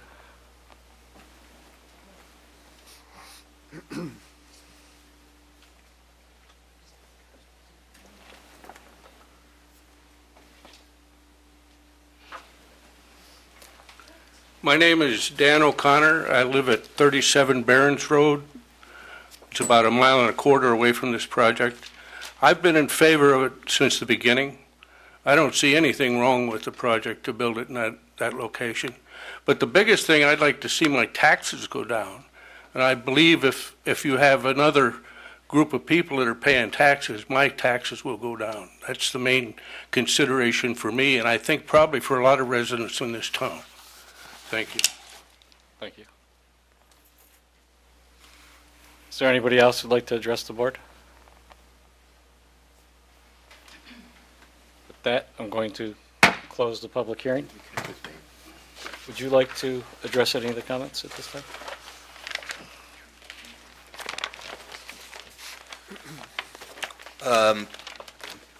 So the first person that spoke had a lot of questions regarding the trees. And since we became involved with this project, the trees have where they've been. I know there were some activities that happened prior to my involvement, but what we did is we did a topographic survey of the project site, and we located the tree line that's at the south, our south property line, which is the line of the railroad. And it's very clear if you've been out to the site that that railroad property has mature trees on it. And that is private property, as this homeowner stated. So we are not going to access or disturb the trees on the private property. It's also apparent that in the early 80s that there's a 6-foot diameter culvert that was put in by the town of Arundecoit adjacent to the railroad property. So in that area, there are no trees. So the trees that we're talking about that are going to remain are all on the railroad property. There's a culvert there that they can't plant. We can't plant trees on, and the town won't allow it. You can maintain that. So all the other trees that we located, there's a lot of ragweed and things like that. There really aren't a lot of trees. The EPOD map that we're asking for is shows a lot of trees in that area, but we have to adhere to the town standards and use the EPOD map as our guide for this process. But there are no trees in the area where the EPOD is shown on that map, and I don't want to get into that. But we are planting over 160 new trees on the landscape plan. As she talked about the trees, she also mentioned bike route. We don't have a proposed access bike route to CSX property. Planning board asked us to show a trail connection there, but we show that as more of a footpath to get to that. As the neighbors on Beacon View know, they all use that area as common land. They use it, and other people use it. But we don't plan on using it. We're not incorporating a bike path in the CSX property. What we talk about this evening, I think, with the bike rack, is we want to bring people into our development. So any access or walking paths are solely within our property. And that's what that owner said. I'm looking at other comments that technically I can address. I really don't have any other ones that were stated by any of these neighbors. I can say that I've been on this project since spring of 2015, excuse me. It's been that while. We've attempted, my office always operates in a very transparent manner. We've tried to, we've engaged the public offline. Never had any calls from the neighbors to, hey, can I come over and review a set of plans? And I would do that. But we're always very open. We continue to be that way. If there's any comments that the neighbors would like, but I don't know if Alan, you have anything else to say. But I didn't see any other technical answers to address. Thanks. And just briefly, yeah, as far as mature trees on the borders of the property, we're going to leave as many as, we don't have plans to take down mature trees. I mean, if they're, on the border of the property. As far as the trails, I'm sure you're all familiar, there's community plans that call for a path along the river, and I think, we hope that will happen. Obviously, we don't have control over that, but I think probably it will happen eventually. It only makes sense. As far as transparency, I mean, the town did a plan in 1999 calling for this kind of development. It's been very transparent, and we've been working on this development, unfortunately, for about a decade, and it's been in the newspaper. It was on the town website years ago. It's been very transparent. We've done market studies. We're very confident. Arundequoit has really a great shortage of, top luxury type apartments. There's no question this will easily fill up. You need a lot more in this town. We're very confident that people want to come to Arundequoit, or existing people in Arundequoit will want to live near the harbor. And again, we think this will be a great project. As far as the heights, I think the numbers that were cited were very misleading. According to the town code, the actual height will be 51 feet on the one building approximately, and approximately 40 feet on the other building, measured as per the definition in the town code. So we ask that you approve this, obviously with conditions, to work out some of the specifics as called for by the town engineer and working with town staff. Thank you. Thank you. Does the board have anything else? Any other questions, last minute questions, comments? I have a couple comments. We're all citizens of the town of Arundequoit that sit on this board. We don't sit here in a vacuum. We shop at Harrima's. We sit by a boat down at the dock and talk to neighbors and talk to other boaters. I object to the comment that the citizens of Arundequoit overwhelmingly reject this proposal, because I can tell you I've had between 10 and 20 people tell me that they're 100% in favor of this project. I want to point out that we've heard repeatedly at multiple public sessions from a group of people in Beacon View Terrace, or Beacon View Court. And I get it. I understand. It's your neighborhood. You're fighting for what you're used to. But I can tell you that we had other people come in here and say that they were in favor of it, that lived in the area. I can tell you that there's a person that lives in your own neighborhood who has been in touch with me that was 100% against this project. And by the time he had a chance to hear what's been proposed, he's in favor of the project now, but he's afraid to step forward and say that because he lives amongst you. I think it's insulting to call these developers carpetbaggers. I think it's, these are people that are putting their time and effort and money into something to remediate a piece of property that is useless at this point. It's a dangerous piece of property until they fix it and make it better. And there's nobody else that's going to do it. You can't make it a park, you don't own it. Nobody's going to buy it to make it a park, and it can't be a park.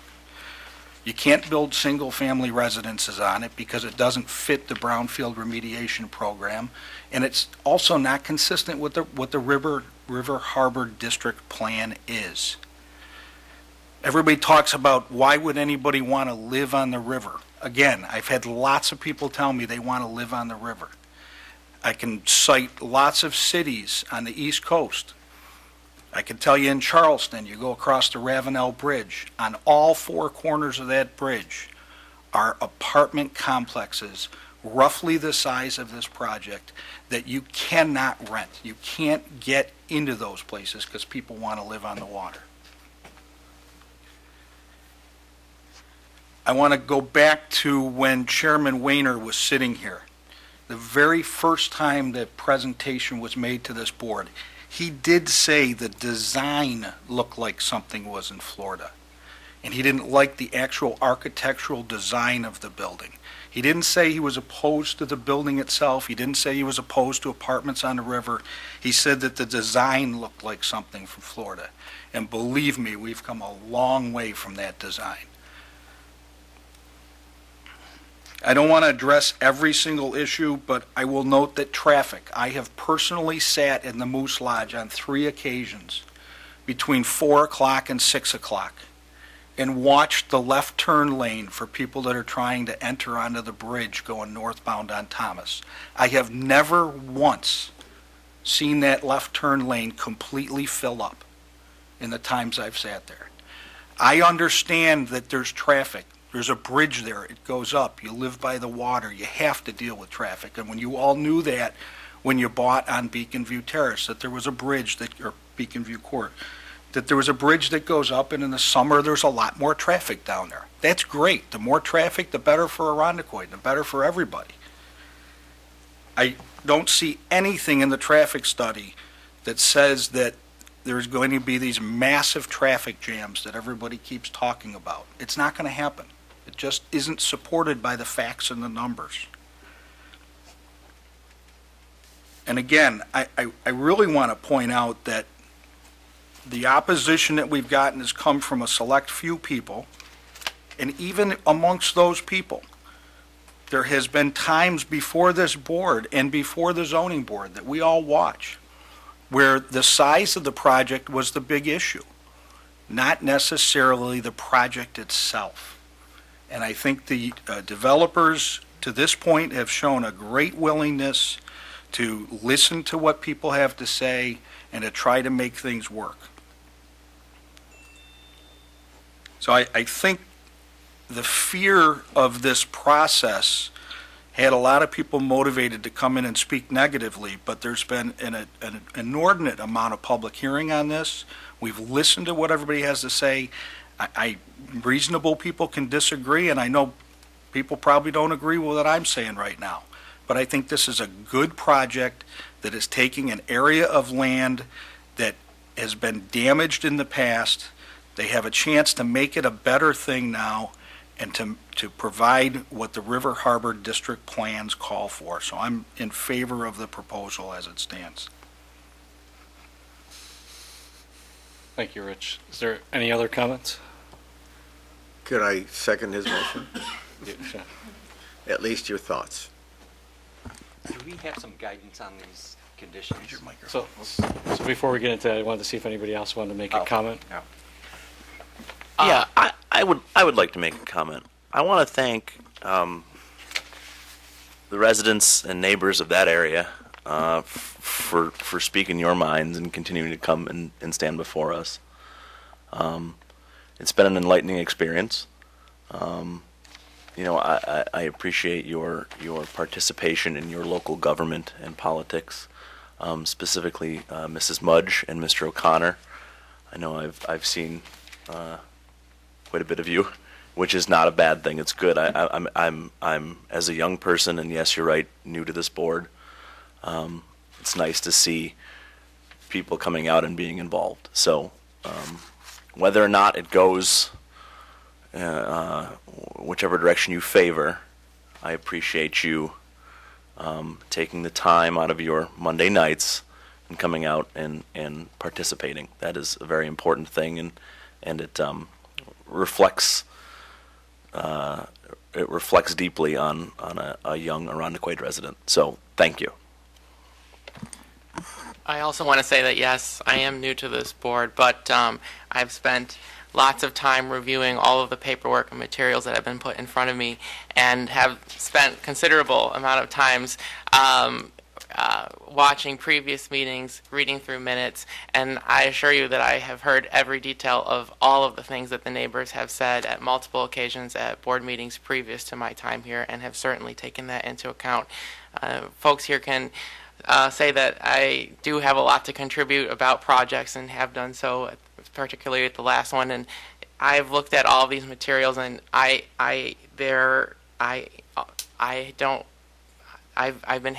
understand everything that's been put in front of me and hear that.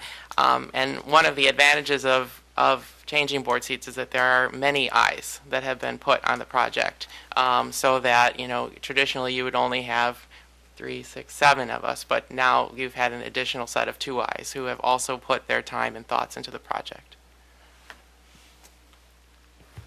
Thank you. I think the only thing I want to add is I wanted to say I was young too, but I wasn't going to. It's all relative, Bernie. But I wanted to build on something you said. I think it's important to understand how the residents feel, and nobody can ever fault anybody for how a resident feels, whether it's in their backyard or whether it isn't. So I want to encourage everybody out there that that's the purpose we have these public hearings, is so that people can come, speak their mind, and tell us what they're thinking. And I think, and as I reviewed all the information over this weekend, it made me go back and look at some different things. So I think it's very valuable, and I want to just say that if anybody thinks that it's not being listened to, that's farthest from the truth, at least as long as I've been on this board, that we listen intently to everything that's said at these public hearings and everything that's sent to us in writing. Hence, you'll see us often check to make sure that everybody knows that something else was received, and we want to make sure that the applicants know that also. And that's all I wanted to add to those comments, and thank you for all the other comments. I'm proud to serve on this board, and I do it because I am a citizen of this community, and I care about this community, and I just want to make sure that that's known in case it came across any different for anybody. So having said that, is there some... we closed the public hearing, we did all that. Seeker's done. Seeker is done. It was an unlisted negative declaration, correct? Correct. Confirm that? Yes. And based on that, I'd like to know if there is no more questions, no more comments, no more concerns, do we have a motion? I can make a motion, but I'm not sure where we're going with the conditions. I took down a bunch. I was going to go through those. All right, I'll start a motion, and then if you would like to make some amendment, that would be helpful to me. In the matter of PB 1603-3, upon the matter of request by Land Tech Survey and Planning acting as agent for Lighthouse Point Property Associates for preliminary final site plan approval, Woodlot Environmental Protection Overlay District permit, and floodplain EPOD permit to construct a 125 multifamily apartment development comprised of 2 4-story, 52 multifamily apartment buildings with ground-level parking and 1 3-story, a mixed-use building of 14 multifamily apartment development with 8,000 square foot of commercial space on the first floor, and a second-floor clubhouse with 7 dwelling units with a pool and site-related improvements on premises 951 and 1027 Thomas Avenue and 45 Pattonwood Drive in an RH River Harbor district. And Bernie, you had something that you would like to... So I'm going to go through these, and I'm going to need some help also. So some of the conditions I'd like to add to that, Alan. Bernie, can I just make one clarification before you start the conditions? Alan, you indicated a second floor clubhouse. It should be a 2-story clubhouse building. Thank you. With 7 dwelling units. Thank you. Thank you. Yep.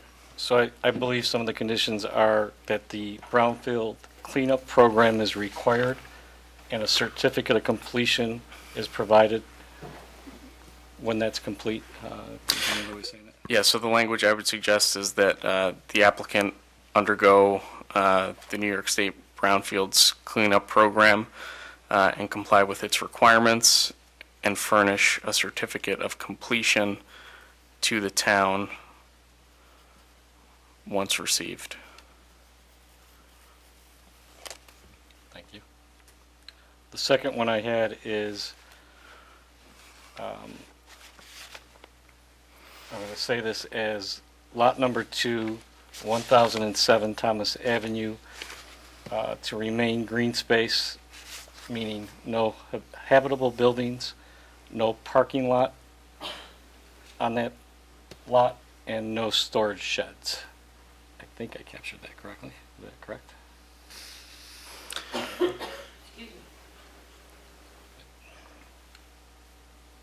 The other one I have is there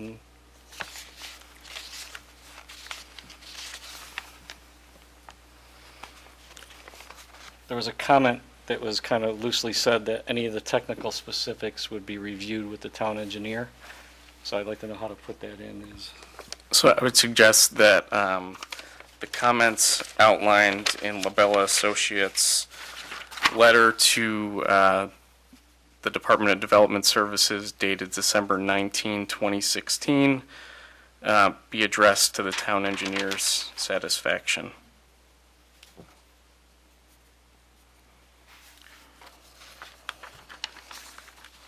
Bernie, the only other one I see is that the north-south drive lane on the east side of the main building shall be 25 foot in width, and that the parking spaces be 1 foot in depth less than depicted on the plan. And that addresses the waiver, correct? So I had that down. Correct. Waiver. And then I also heard that there would be biweekly updates provided to the town planning staff for the whole project. During construction or from now until whenever you want? I think it'd probably be helpful just on, obviously just pre-construction and as appropriate before. I don't know how I can. About during remediation and construction. And those updates can be email. I mean, it doesn't have to be a face-to-face, right? Correct. Email is sufficient for planning staff purposes. We can't ask for this to be on TV or, no, I'm only, I guess I could ask for that. Those are all of the conditions I caught. Does anybody have any? I have a few more, Mr. Chairman, for the board's consideration. I would also recommend that we include a condition that says all required governmental approvals be obtained for the project that still need to be obtained, whether they be from the state or county.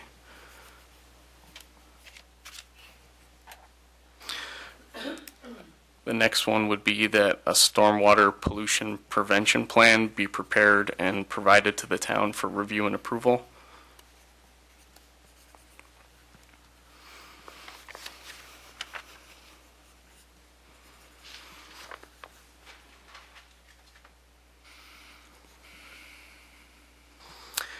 And then since this is a larger project in the town, we may want to entertain putting a time limit on the EPOD permits to encourage the developer to complete construction in those areas in a timely manner. I would suggest, based on the size of the project, 3 years. Could you just explain what the benefits, so? So EPODs are areas of increased sensitivity under the town code, and those are delineated and mapped areas.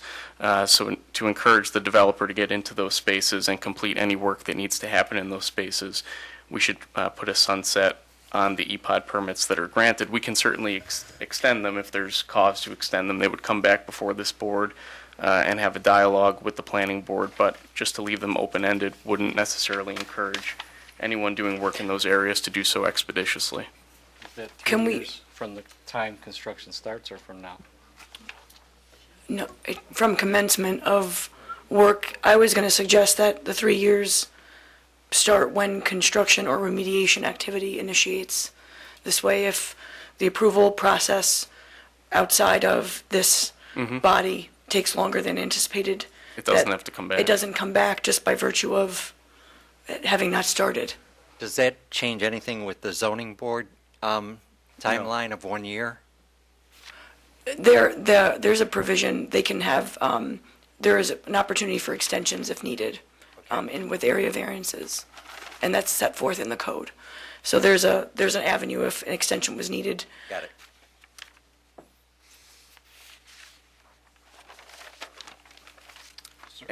And the last comment I have, just for the board to entertain and discuss, with respect to the condition regarding the development restriction on 1007 Thomas, since it's property located within the city and not the town, the board may wish to entertain requiring the developer to record a restrictive covenant against the property to ensure that that condition's not breached, because it would be difficult for the town to enforce that condition without such a restriction.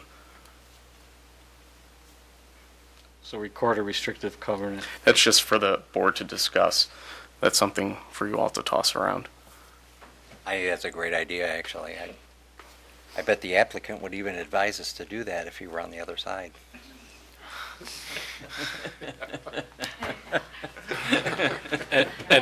Any other comments regarding that?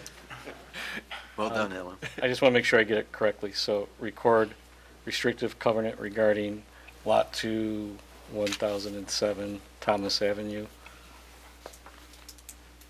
And do I put down regarding the conditions we put down? Yeah, and you can just say that, subject to review and approval by the town attorney prior to it being recorded in the county clerk's office. That way we're capturing the spirit of the condition. That's a great idea. Thank you. Mhm. Anything else? That's one of the best motions I've ever made. May I have a second to that motion? Yes.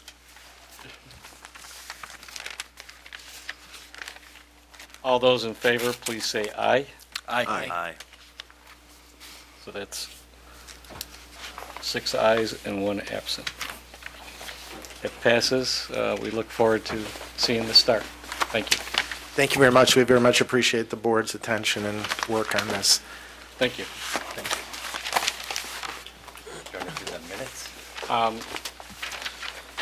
So it's been a long night. Do we want to do it? have to? Yeah, I was going to say, do we want to do a quick approval of the minutes? Has everybody had a chance to see them? Bernie? Yeah, I got that. Okay. So, I'm trying to find the minutes. Give me a second. And do we want to do that other?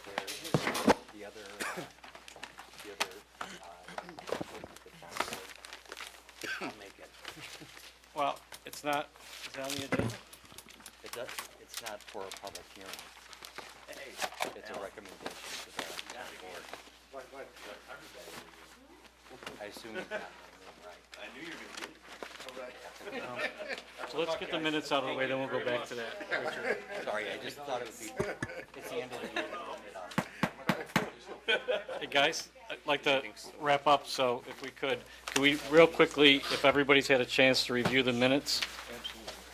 If not, I'll push this off, but if everybody has reviewed, I'd like to, if there's somebody that has any comments regarding the minutes or approve? Anybody have a motion to approve? I would make a motion to approve the minutes. Can I have a second, please? Second. I'll second. Got a second. Bradley did. You got a second? Oh, Bradley did? Thank you. I didn't hear him. You got a second down there. Okay. And prior to ending this evening, there's one member of the board whose term ends at the end of this December, and that's Rich Plukas. And I understand that Rich is going to be enjoying his Monday nights. I don't know what you could do that's more enjoying than this.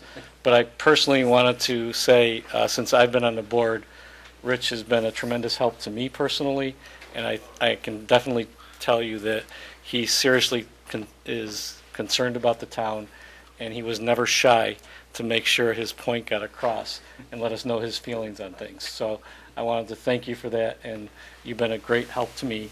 And I do want to read a letter that I have here from the supervisor. So, dear Rich, he could not be here tonight because he's traveling. Dear Rich, I have recently been informed of your decision to not pursue a new term on the Irondequoit Town Planning Board. On behalf of the town board, I wanted to thank you for your many years of service as a planning board member. During your tenure, you have helped facilitate tens of millions of dollars of economic development in our town and helped enhance and sometimes protect quality of life for Irondequoit's 52,000 residents. In doing so, you have provided an important balance between development and appropriate land use, something that is often taken for granted but extremely important for a community like Irondequoit. Serving on the planning board is a true act of public service. I wish you well in the future, and once again, thank you for serving the people of Irondequoit. Sincerely, David A. Seeley, Supervisor. Thanks, Brian. So, Rich, thank you very much. Rich, you've been a real plus all the time you've been here. Thank you for being part of this. Thank you. Yeah.